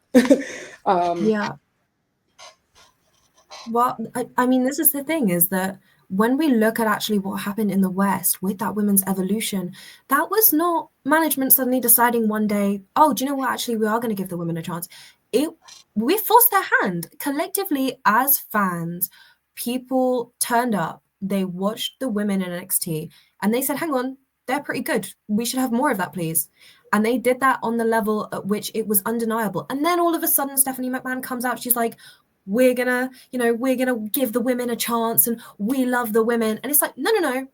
The fans basically told you this is what we want and you've decided this is good for business because it is good for business. I am a loudmouth when it comes to women's wrestling, but I put my money where my mouth is. Absolutely. If I look at my outgoings for the year, I look at how much of it's gone to wrestling. If I speak, but that's how it should so be. Bad. So bad, yeah. They keep announcing too many good matches. I mean, it's so hard. Like too, I'm sorry I interrupt you, but it's so hard when you actually do open yourself up to like international wrestling because that's where it really gets expensive. Of just if you're only committed to watching, like, oh yeah, I'm just gonna watch whatever comes on in my country, or like, you can really get away with so much. But when you really watch other stuff and you're like, oh, I need to go to Japan. Or I need to, for you, go to the US, right? Like, go to the US. Or me I did both. Exactly. Or me going to the UK of just, the more you watch, it's like, how can you get enough of this stuff? It's amazing and it's beautiful in a way because it's like the more you become a fan of international wrestling, I feel like the more you stray away from this notion of I'm going to consume one product and that's going to be, it is what it is, I used to literally when I first started watching wrestling, I wanted to watch so much of it, but I was only watching WWE. So at one point I was watching Raw, SmackDown, NXT, 205 Live, pay-per-views, like NXT UK. I wanted it all, but I didn't know that, Lucha Libre was out there when I wanted the kind of the high-flying stuff. I didn't know that when the women weren't really getting their spot, that there was Stardom and TJPW and all these amazing companies. And it's when you get to go, I got to see Sari wrestle this year, and that was insane to me. And yet 5 years ago, I didn't know who Sari was. And that's diabolical to me. Like right now, modern day, I'm like, I don't know how I went without all this wrestling, but where did you see Sari wrestle? Marigold First Dream. She wrestled Utami. Okay. And I shed so many tears, and I thought that was going to be match of the night, and then Mai Sakurai came out and put on the most insane match known to man, and that was phenomenal too. So I feel so like Sari is like, she's like the only one left on my must-see list. I've checked off my entire list of like all my active goats. Like, so serious. I've seen them all. I've gotten to see all of like my live, the people who are still wrestling, by the way. Like, I've seen everybody live. So I've seen Kenny Danielson, Go Shiozaki, Marufuji. I don't talk about that match that I did see him in though. I've seen I gutted I couldn't go. Then it aged like, sorry. Oh god, that was terrible. But like, I want to say, like, my trip to Japan, it was so good, but like that Noah main event was, I knew it wasn't going to be perfect. Like, I knew it wasn't going to be perfect, but I'm just like, ugh. I had seen Kota Ibushi before, but I'd only seen him like after, like at those trios matches he was doing like with Kenny and everything. But I was like, okay, I've never seen Marufuji wrestle. I've always wanted to see Marufuji wrestle. That match was so, and I was media for it, so like I'm watching it from the back where like the wrestlers are watching it, and I'm like, and, like, we're just standing like by the curtain, and watching. And I'm like, oh my god, y'all, this is so bad. Like, this is so bad. So maybe that one doesn't count. I'll get back to you on that. But I've seen now. I've checked off Mercedes off my list. I've seen Aja Kong live. I've seen Mayu. I've seen Suri. I've seen Hazuki. So I've seen like all of like my favorites who are active, except I'm. I was so heartbroken because it clashed the week. It clashed with so many shows. I literally went for 3 days, and I was so gutted I couldn't do the Stardom show because, you know, when I think about who's left on my list, it's mostly Joshi talent. Like, I've never seen Hazuki. I've never seen Suri. I've never seen Tan Nakano. I've never seen Saya Kamitani. There's so many. Natsupoi. Like, there's so many women that I just would love to see wrestle. Like, it's heartbreaking because I'm like, please put them on cards. Yeah, oh my gosh, I did get to see it, but I stayed longer. I will say, of just some people, don't get me wrong, do whatever listening it means, but for me, I guess I almost assumed like that was gonna be my last trip to Japan, and like it just can't be otherwise. I might off myself if it's my last trip of just I have to go back at least once. I need to be there for Tana's retirement, but I like stayed for 10 days because I wanted to do everything from like Dream Queendom all the way up to New Year Dash, and I still didn't get to see everything. I still never got to see TJPW. It was so many other shows happening. It's absolutely insane. You're lucky to catch whatever you can catch during that time. And Marigold wasn't even a promotion when I went. They weren't even around yet. Crazy. Like you said, there's so much. I said I was going to go TJPW, and I woke up with the most vile hangover, and I was like, I can't do it. I can't do it. Oh my gosh. You know what? I think hangover is like the one thing that I didn't like have to deal with in Japan, just because I was so tired by the time, like, I would typically get a drink after a show or something like that if I was in the States. I was so like, the time change ruined me. Like, the time change ruined me of just, as soon as I was done after a show, I just go pass out. Like, I would just go pass out. But it just got to the point too of, it was so bad. It was so bad. Like New Year's Eve, especially because I was New Year's Eve there. I went to an all-you-can-eat buffet, and then I don't know why I got the all-you-can-drink package. I didn't even make a dent in it. And so like I'm just throwing this sake back, and like this grill right in front of me is so hot, and so like I'm overheating, but I'm still drinking, and it's like New Year's Eve, and I'm like, oh my god, what if I pass out right here? I'm in a foreign country and I do not speak this language, and plus like it. I didn't have a chance in hell. I didn't have a chance in hell. After that, I was just done for the rest of the week. I was like, I'm not even gonna risk it anymore.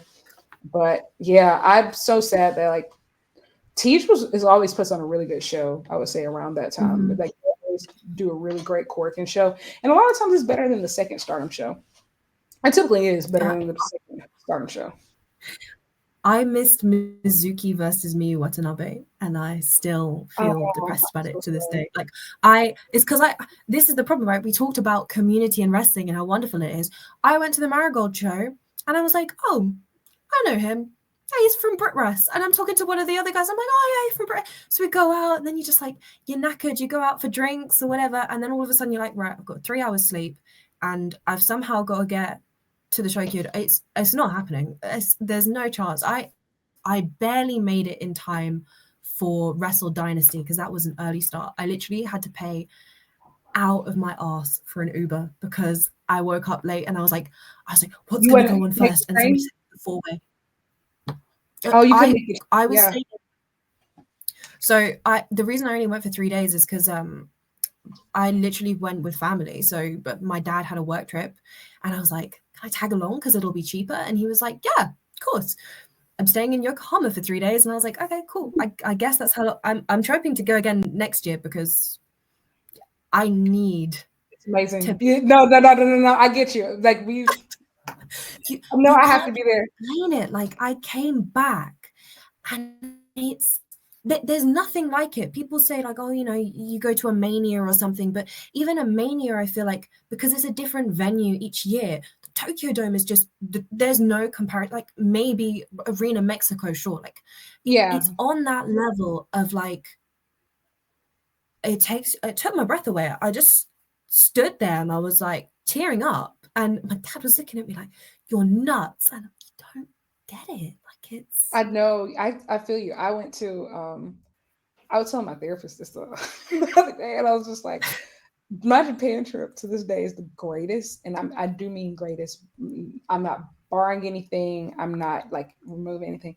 The Tokyo Dome was the going to Japan. That was the greatest thing that's ever happened to me in my entire life. It was the greatest, coolest thing that has ever happened to me ever.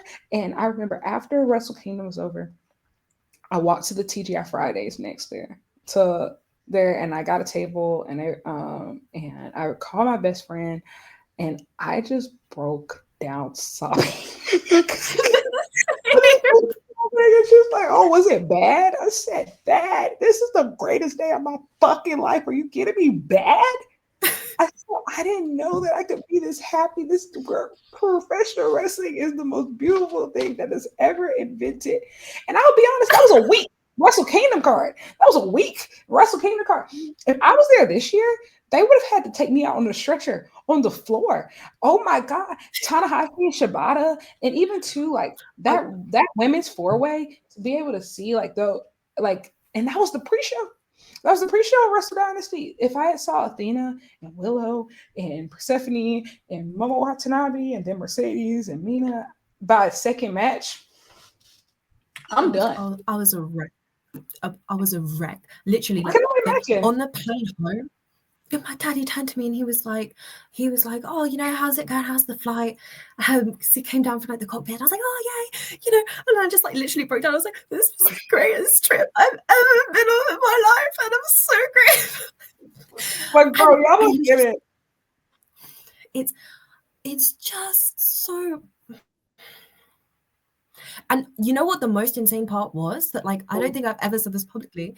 Marigold, because I knew some of the people, they were like, oh yeah, hang around, we'll go for drinks after.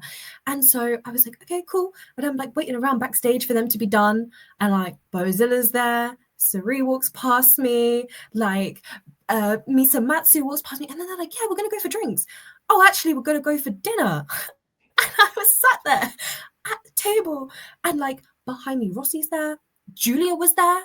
She turned up with her mom. I was like, I was starstruck. Somebody turned around to me and said like, cheers. They were like, kampai. And I was like, oh, kampai. And I turned around and I was like, and it was Utami. And I'm like, you get so many cool moments like that of just the access is different. The access is completely different because people aren't as crazy. Don't get me wrong, there's still crazy fans in Japan, but the access that is different. It's just so it's just on a different level because there's a different level of respect there. It's a completely different level of respect. Oh, the access in the West, crazy. Like I did Double or Nothing for Vegas, and obviously that's historically been at the MGM Grand. And I stayed there because I was like, do you know what? Like, actually, I was like, decent deal, and it's close, and it's cool. I get to, I'm not too fussed. But the people would wait by the fountain in the lobby, and I just thought it was like the most. And then they did the same thing at Allin because I, heard stories from some of the. And I'm like, why? Yeah. Fair enough. I saw that up close. Like I remember, it's so funny when I first flew in. When I first got to London for Allin, I got there like 2 days before, and I went to where I was staying. I put my bags down, and for some reason I should have been sleepy, but I was just like, man, I feel like I could run through a brick wall, man. Like I was just like, I'm so excited. Like we're here. It's time for the Graps. I remember when I landed. I was in the same like passport line as like Willow and Sheeta, and so it just felt like, oh my gosh, like this is a special weekend. It's going to be a blast. And so I remember I texted Charlie. I was just like, hey, like I'm in the city, so like, do you have any plans? She was just like, yeah, let's go down to Wembley Park and let's just look at the signage and see like the setup, everything, and see like what they all have down there. And so like we meet up like an hour after that, and so like we're just walking around and we saw Sting without paint. We were like, we're gonna leave him alone, we're not gonna bother him. As soon as he walks from past us, he gets like just swarmed by a mob of people wanting photos and pictures and stuff. Like we're walking around, like they had the Wrestler Hotel right next to it. People are camped outside. So we make our way back to Wembley Park. Like Hangman is walking around with his wife and kid in a stroller. We're like, we're not going to bother him. We're just going to walk in the opposite direction. As soon as we turn around, he starts getting hounded by fans asking for pictures. Like it's actually kind of crazy. Like I get it. Like I get it. But it's cool to go to like someplace different and get that type of access and see people not abuse it. Because they have every right to feel the way that they do. I've been guilty of it a little bit. Like I try and be mindful. Like Vegas, I saw Willow twice, but like both times they were kind of like ad hoc. Like I walked past Osprey. We were literally going to dinner, and I was like, I am gonna say something, but that was literally to say something to Alex. Like Alex was there too, and I was like, yeah, Will, you're cool, but like Alex Windsor, I've never seen you at the merch tables. And she was like, what? And like I don't know, like the idea of camping is just wildly disgusting to me. It's like you're at the top, I think also too is like it's so many different stakes involved when, especially as it relates to wrestling. There's already such a lack of privacy and a lack of respect and dignity for women's wrestling. You can even see like certain accounts that are dedicated just to like all sorts of just disgusting stuff, like as it relates to women. And so even things of like I think about things like a Stadium Stampede or Anarchy in Arena, and then I have to think about it from a different lens of how is this legitimately doable in a way that keeps the competitor safe and able to do their jobs? Because you got to think when you're in crowds like that, like people touch on the men, like like they do that to men, but when you're up through the crowds and in such a chaotic match like that, like there's extra levels of security and protection that have to be in place for women to be actually able to do their jobs, because it is a crazy lack of boundaries. And I think that the political and social climate doesn't do anything to help matters in that regard. Yeah. It's yeah. It's not great. Yeah, it's kind It's of like certainly uncomfortable something. because you don't want to. It's something that you wish that you didn't have to talk about, but it's also Mhm. it's very real. But it's true because you know you hear stories of women and you as wrestlers and as fans, and that there are men, and you see the Twitter accounts and you see the way they talk about these women. They do not have the respect to treat them with dignity as performers or just as human beings, and it's certainly something. I mean, I have so many friends in the space that will be like, oh, I tweeted something relatively normal, but perhaps like hot take when it comes to wrestling. And some man decided to send me the most vitriolic DM known to man just because he could and just because he thought I didn't deserve shit, basically. And Over a it's wrestling page, death threats. that's how you know And you've made it. you know, unfortunately, and like it's so bad, but it really is a rite of passage of Mhm. if you have a semi-respectable opinion, especially as a woman, and if you like are saying anything of substance, if a you are likely getting all sorts of hate messages from men who are like, "How dare you open your mouth to speak?" Like, for example, I tweeted something today. Well, at least when it's being recorded, and I said that um, Legends deals are essentially retirement plans in an industry that otherwise does not come with comprehensive benefits packages. And so people are willing, Which is some true. people will be willing to do or say anything to keep them. So people are like, "How dare you say this about the business?" And then they tagged Eric Bischoff in my tweet. Who does this person think she is? And blah, blah, blah, blah. I'm like, it's true. You're It poor. is. It's true. You're poor. You're old. Nobody cares about your opinions. This is what you have to do. And I'm gonna be honest. I think that this is a bigger indictment on the industry itself, and also an indictment on the global economy. You suck. Everything sucks. You don't have health care. You don't have benefits. There are no retirement plans for wrestlers. Like they're not coming. Like wrestlers aren't don't have 401ks and the type of things that you would need to be able to retire comfortably. So these people are still working actively or having to like find other ways of income. And yeah, sometimes that income is going to be engagement farming and angrily talking on a podcast about things that they don't watch or things that they secretly like, but they can't admit it. And that's just the truth.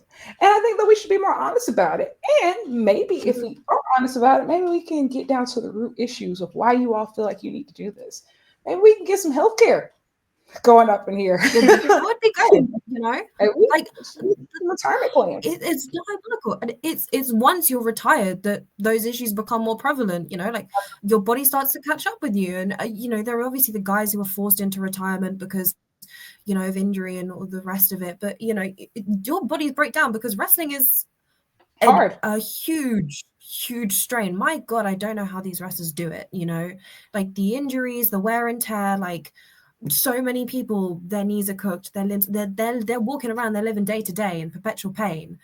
And you know, I try not to criticize wrestlers themselves because I don't love certain corporations. I'm pretty public. I don't love WWE. I think they're a bit scummy, just a little bit massively scummy.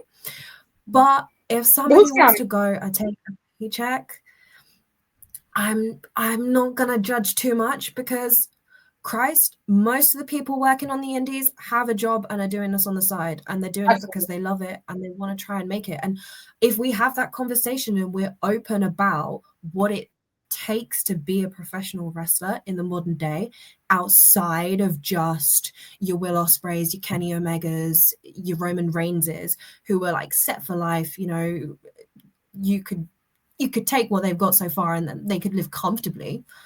Absolutely.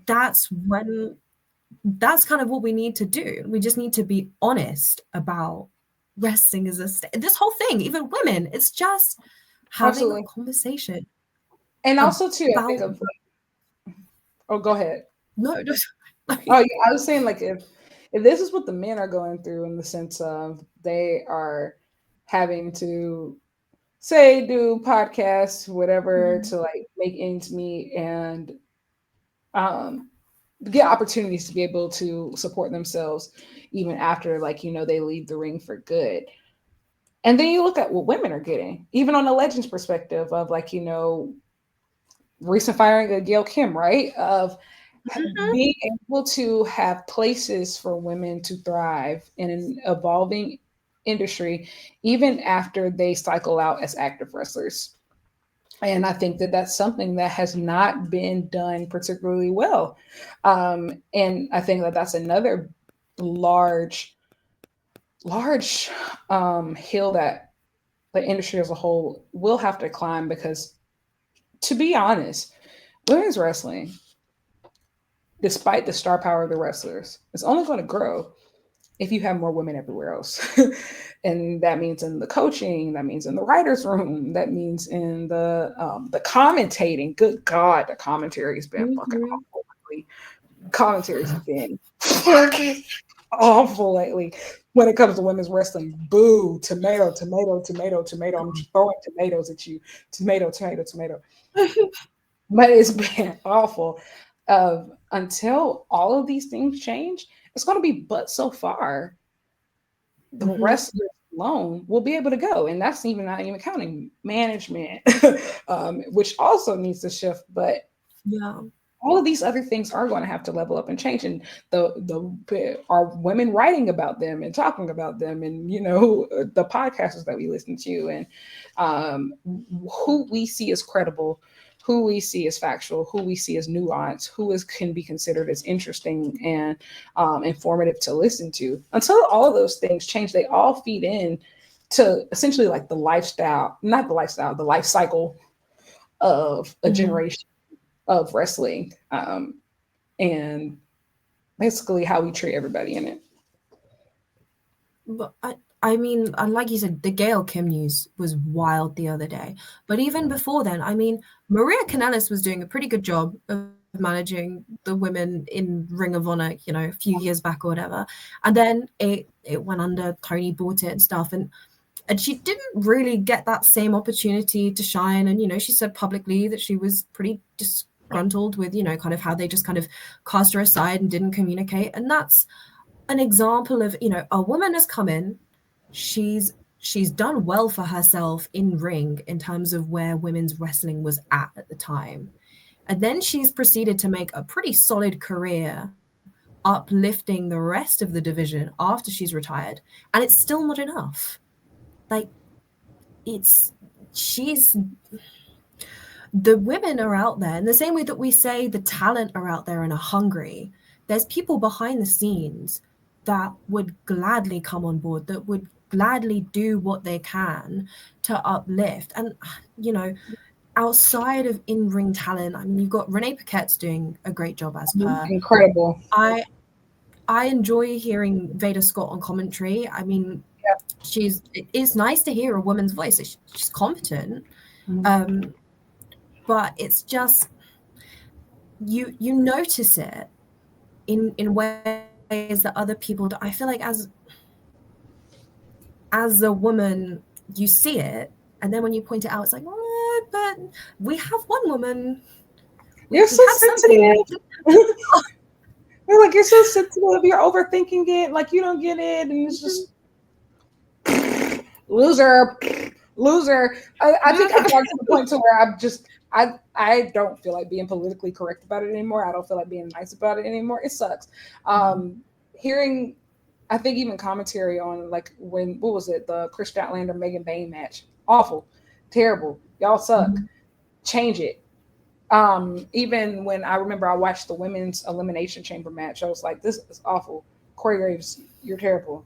Pat McAfee, awful, If he terrible, needs to go, oh, um, awful, awful, awful. stinky man. Yeah, like I rarely, watch. The only WWE matches I'll watch are women's matches half the time. So I'm like, this is awful. Um, Something has to shift.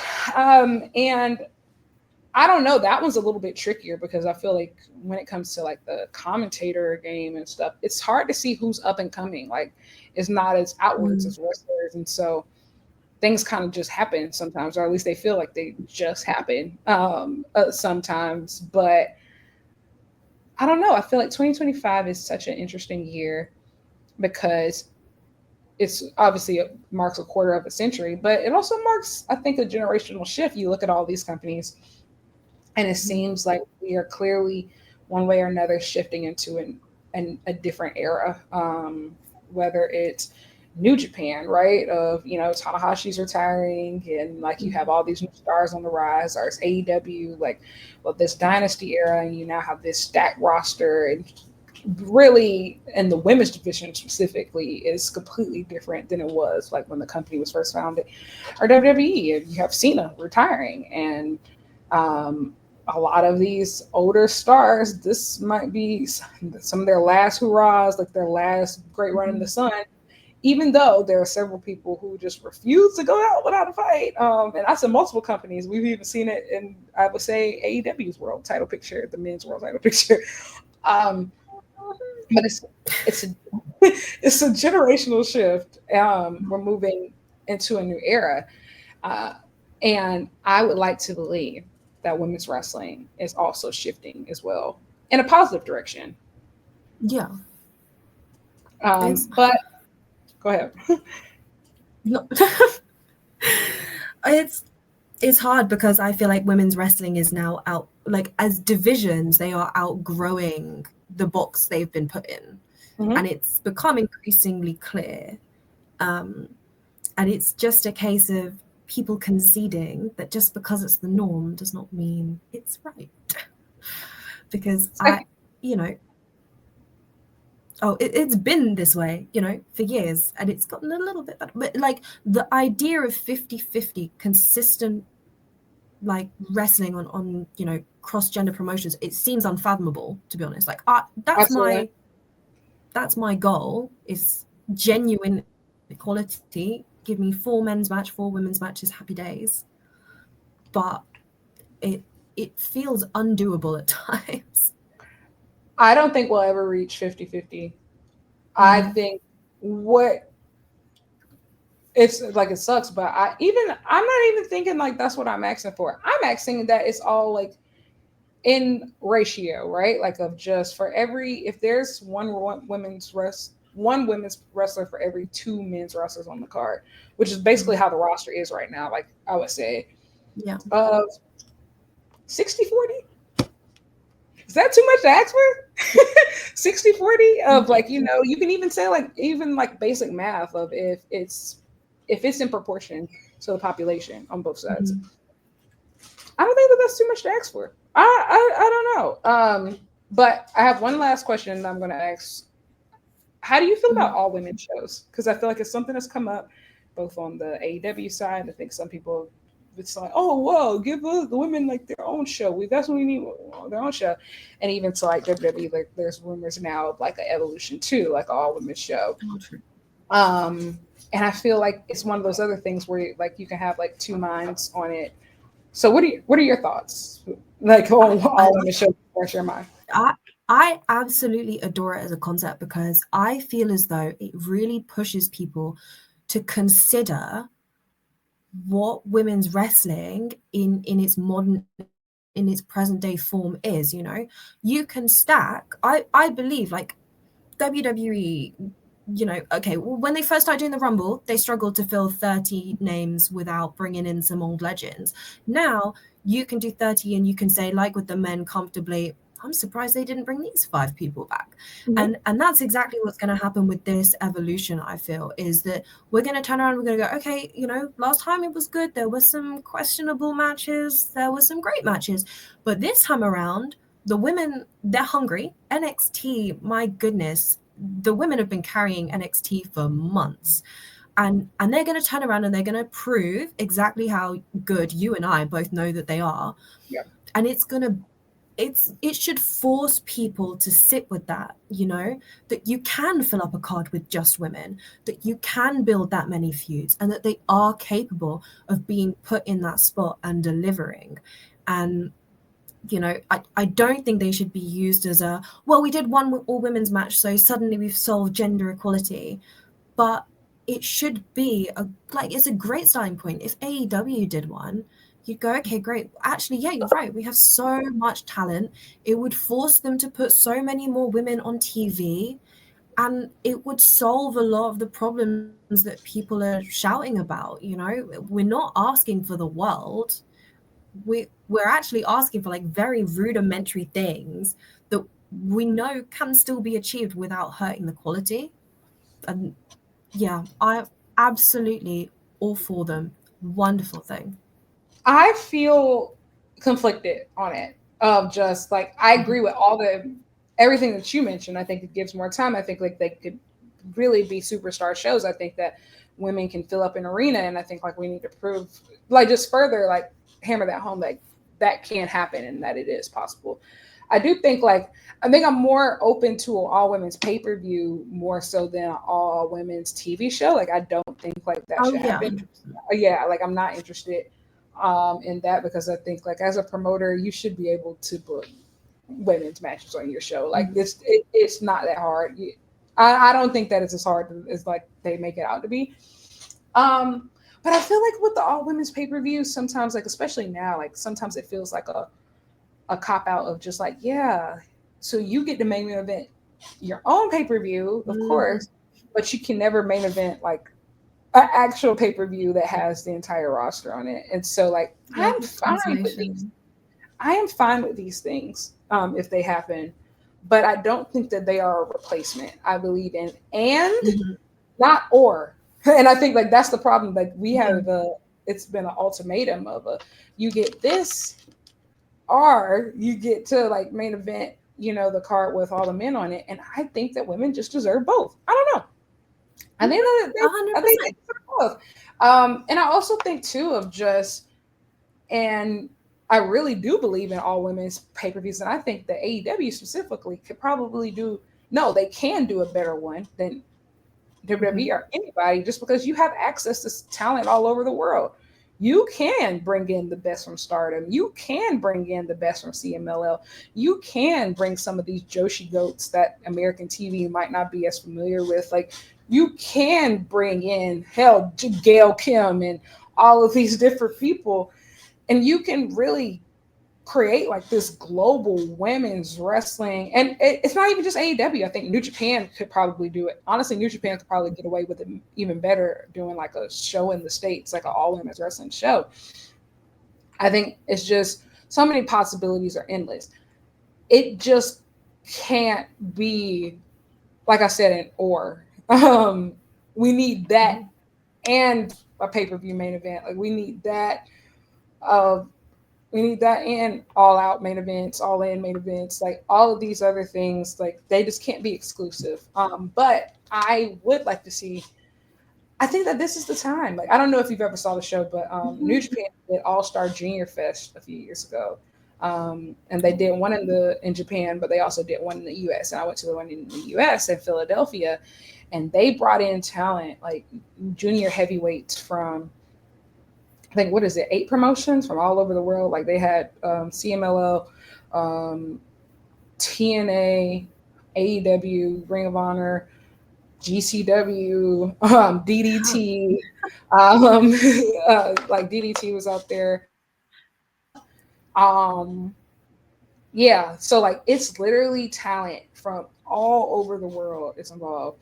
And they were just showing off how amazing and versatile junior heavyweight wrestling was. Like they had a ladder match, they ended up having a tournament. They had so many tag match. Like there were so many different facets to it. And I think I've even interviewed Rocky, and I was like, "Hey, like, can you do this for like women?" Like he's like, "Huh, I've never thought about that. Like that's a cool concept, but." It's time, you know. Like I think that it's past time, and we have the talent for it. And I think especially while Mercedes is under contract with AEW and willing to work Yeah. all promotion, she's willing, you know, like she's actively willing. It's time for something like that, and I think like there's a real space for that.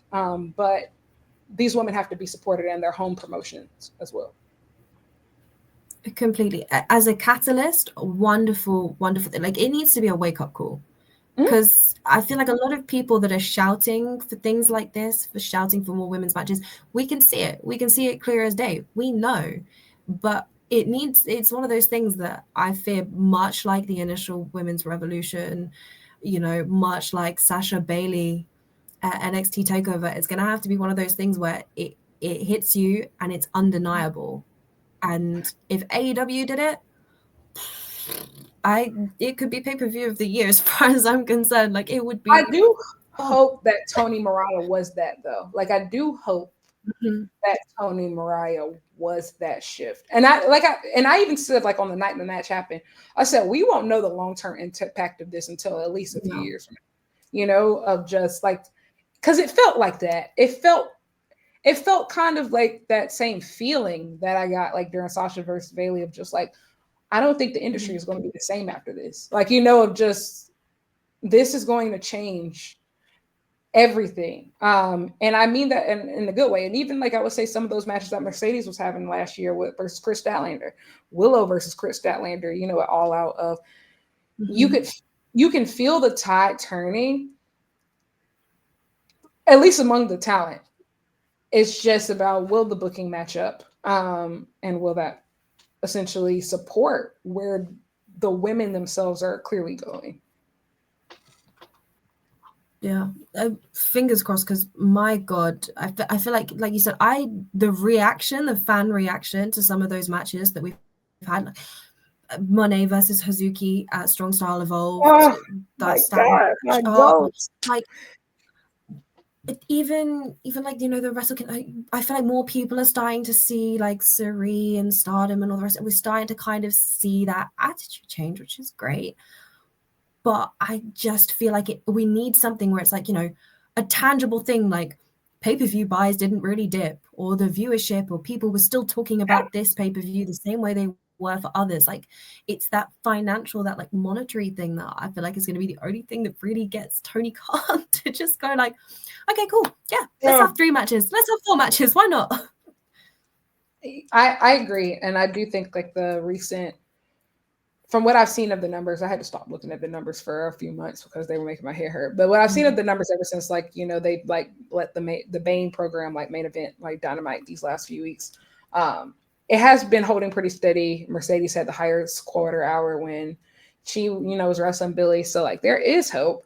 So to finish on a positive note, last question, match? All right, well, 2 questions. What match are you looking for? Women's wrestling match are you looking most forward to this year? And if you had to pick who's going to be wrestler of the year so far, if you just had to pick right now, I know it's way too early, but who would you pick? Who are you picking?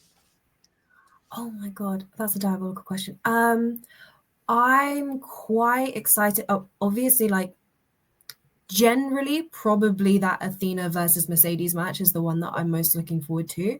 In terms of the ones I'll get to see live, probably, I'm assuming this is going to be the match for Forbidden Door Week, would be Mercedes Moné versus Alex Windsor. I am holding steadfast that is going to happen, and I will be there. Fingers crossed. I feel like, I know I've been hammering on about Mercedes this whole time, but we should do it more. We need to do it more. If she lands this year the way she did last year, but this time with like, the UK tour, with the New Japan defenses, like, I know she's going to take a bit of a back seat, presumably after she starts dropping some belts. But I feel like either her, Athena, or potentially even Willow, I really hope Willow has a stellar year. And that's like wonderful to me, because that would almost feel kind of full circle with that clip from Wrestle Kingdom week, when they were backstage, and like, to see those 3, I feel like greatest moment of my life. Actually, do you know what? Maybe Mayu too, because I feel like she's probably going to go Marigold, and if she goes, it could be an all-time. I feel like she might lock him even more so than already, which is a terrifying thought for her opponents. There's too many women. There really are. And I think like so many people are doing like their best work right now. Like, sorry, is just the best, and Mercedes is the best. And Suri is now again wrestling like the best, and Athena is the best. Like we have everybody is really firing on all cylinders. I would say I think it's going to be a deadlock between Sari and Mercedes. I think Mercedes is going to pull it out for North America totally. Like I think she's already like on. She just needs like those defining matches, and I think she's going to get there from Athena. And I think the only person who could possibly beat her out in North America this year is Athena. And match I'm most excited to see is Mercedes versus Athena. It really is. I've been waiting on this for a really long time. I'm also really excited to see the Mayu Suri rematch at All Star Grand Prix. Like that rematch from the IWGP match that they had last year. I'm really excited to see that. Like I'm not even going to joke. And I'm also really excited to see. Hopefully it happens this year. But Mercedes versus Willow, the third match. I'm really excited for that. Looking forward to it. And I'm excited to see Chris Statlander win the world title. And I mean, Willow too, but like Chris Statlander. One of them, both of them. Like, both of them, like literally so much opportunity. But this was so much fun. Thank you for joining me for 2 hours and 25 minutes. Oh my gosh. Like I took up so much time, but you know, I'm a no yapper. A real yapper, man. Gotta love it. Where can people find you? And is there anything that you want to plug before we head out of here? Literally, normally just my Twitter. I think the @'s right there. Sometimes I write, so I have a little baby Substacks. I did, funnily enough, write a piece on women's wrestling, and I did also write, funnily enough, a piece on Mercedes. But yeah, I'm mostly just Twitter. Maybe a few podcasts. We'll see this year. This has been very fun. So thank you again. Thank you. And yes, you can find me at Lyric Wrestling on the internet, on Twitter and Instagram. You can find me at Lyric Swin on YouTube. I'll have some new writing coming out this week. So I'm not going to share what it is. You'll figure it out when you read it. You'll figure out when you read it. But I'm excited. I'm very excited. And hopefully I get to hit on a few topics that have already been discussed here. So that's going to be really cool. But again, thank you for joining me. Support women's wrestling in all of its forms, all over the world, because it really is that fun. And I'm really having a blast. And I know like we talking about a lot of the challenges, but there really is more to be excited about than anything. And so that's super exciting.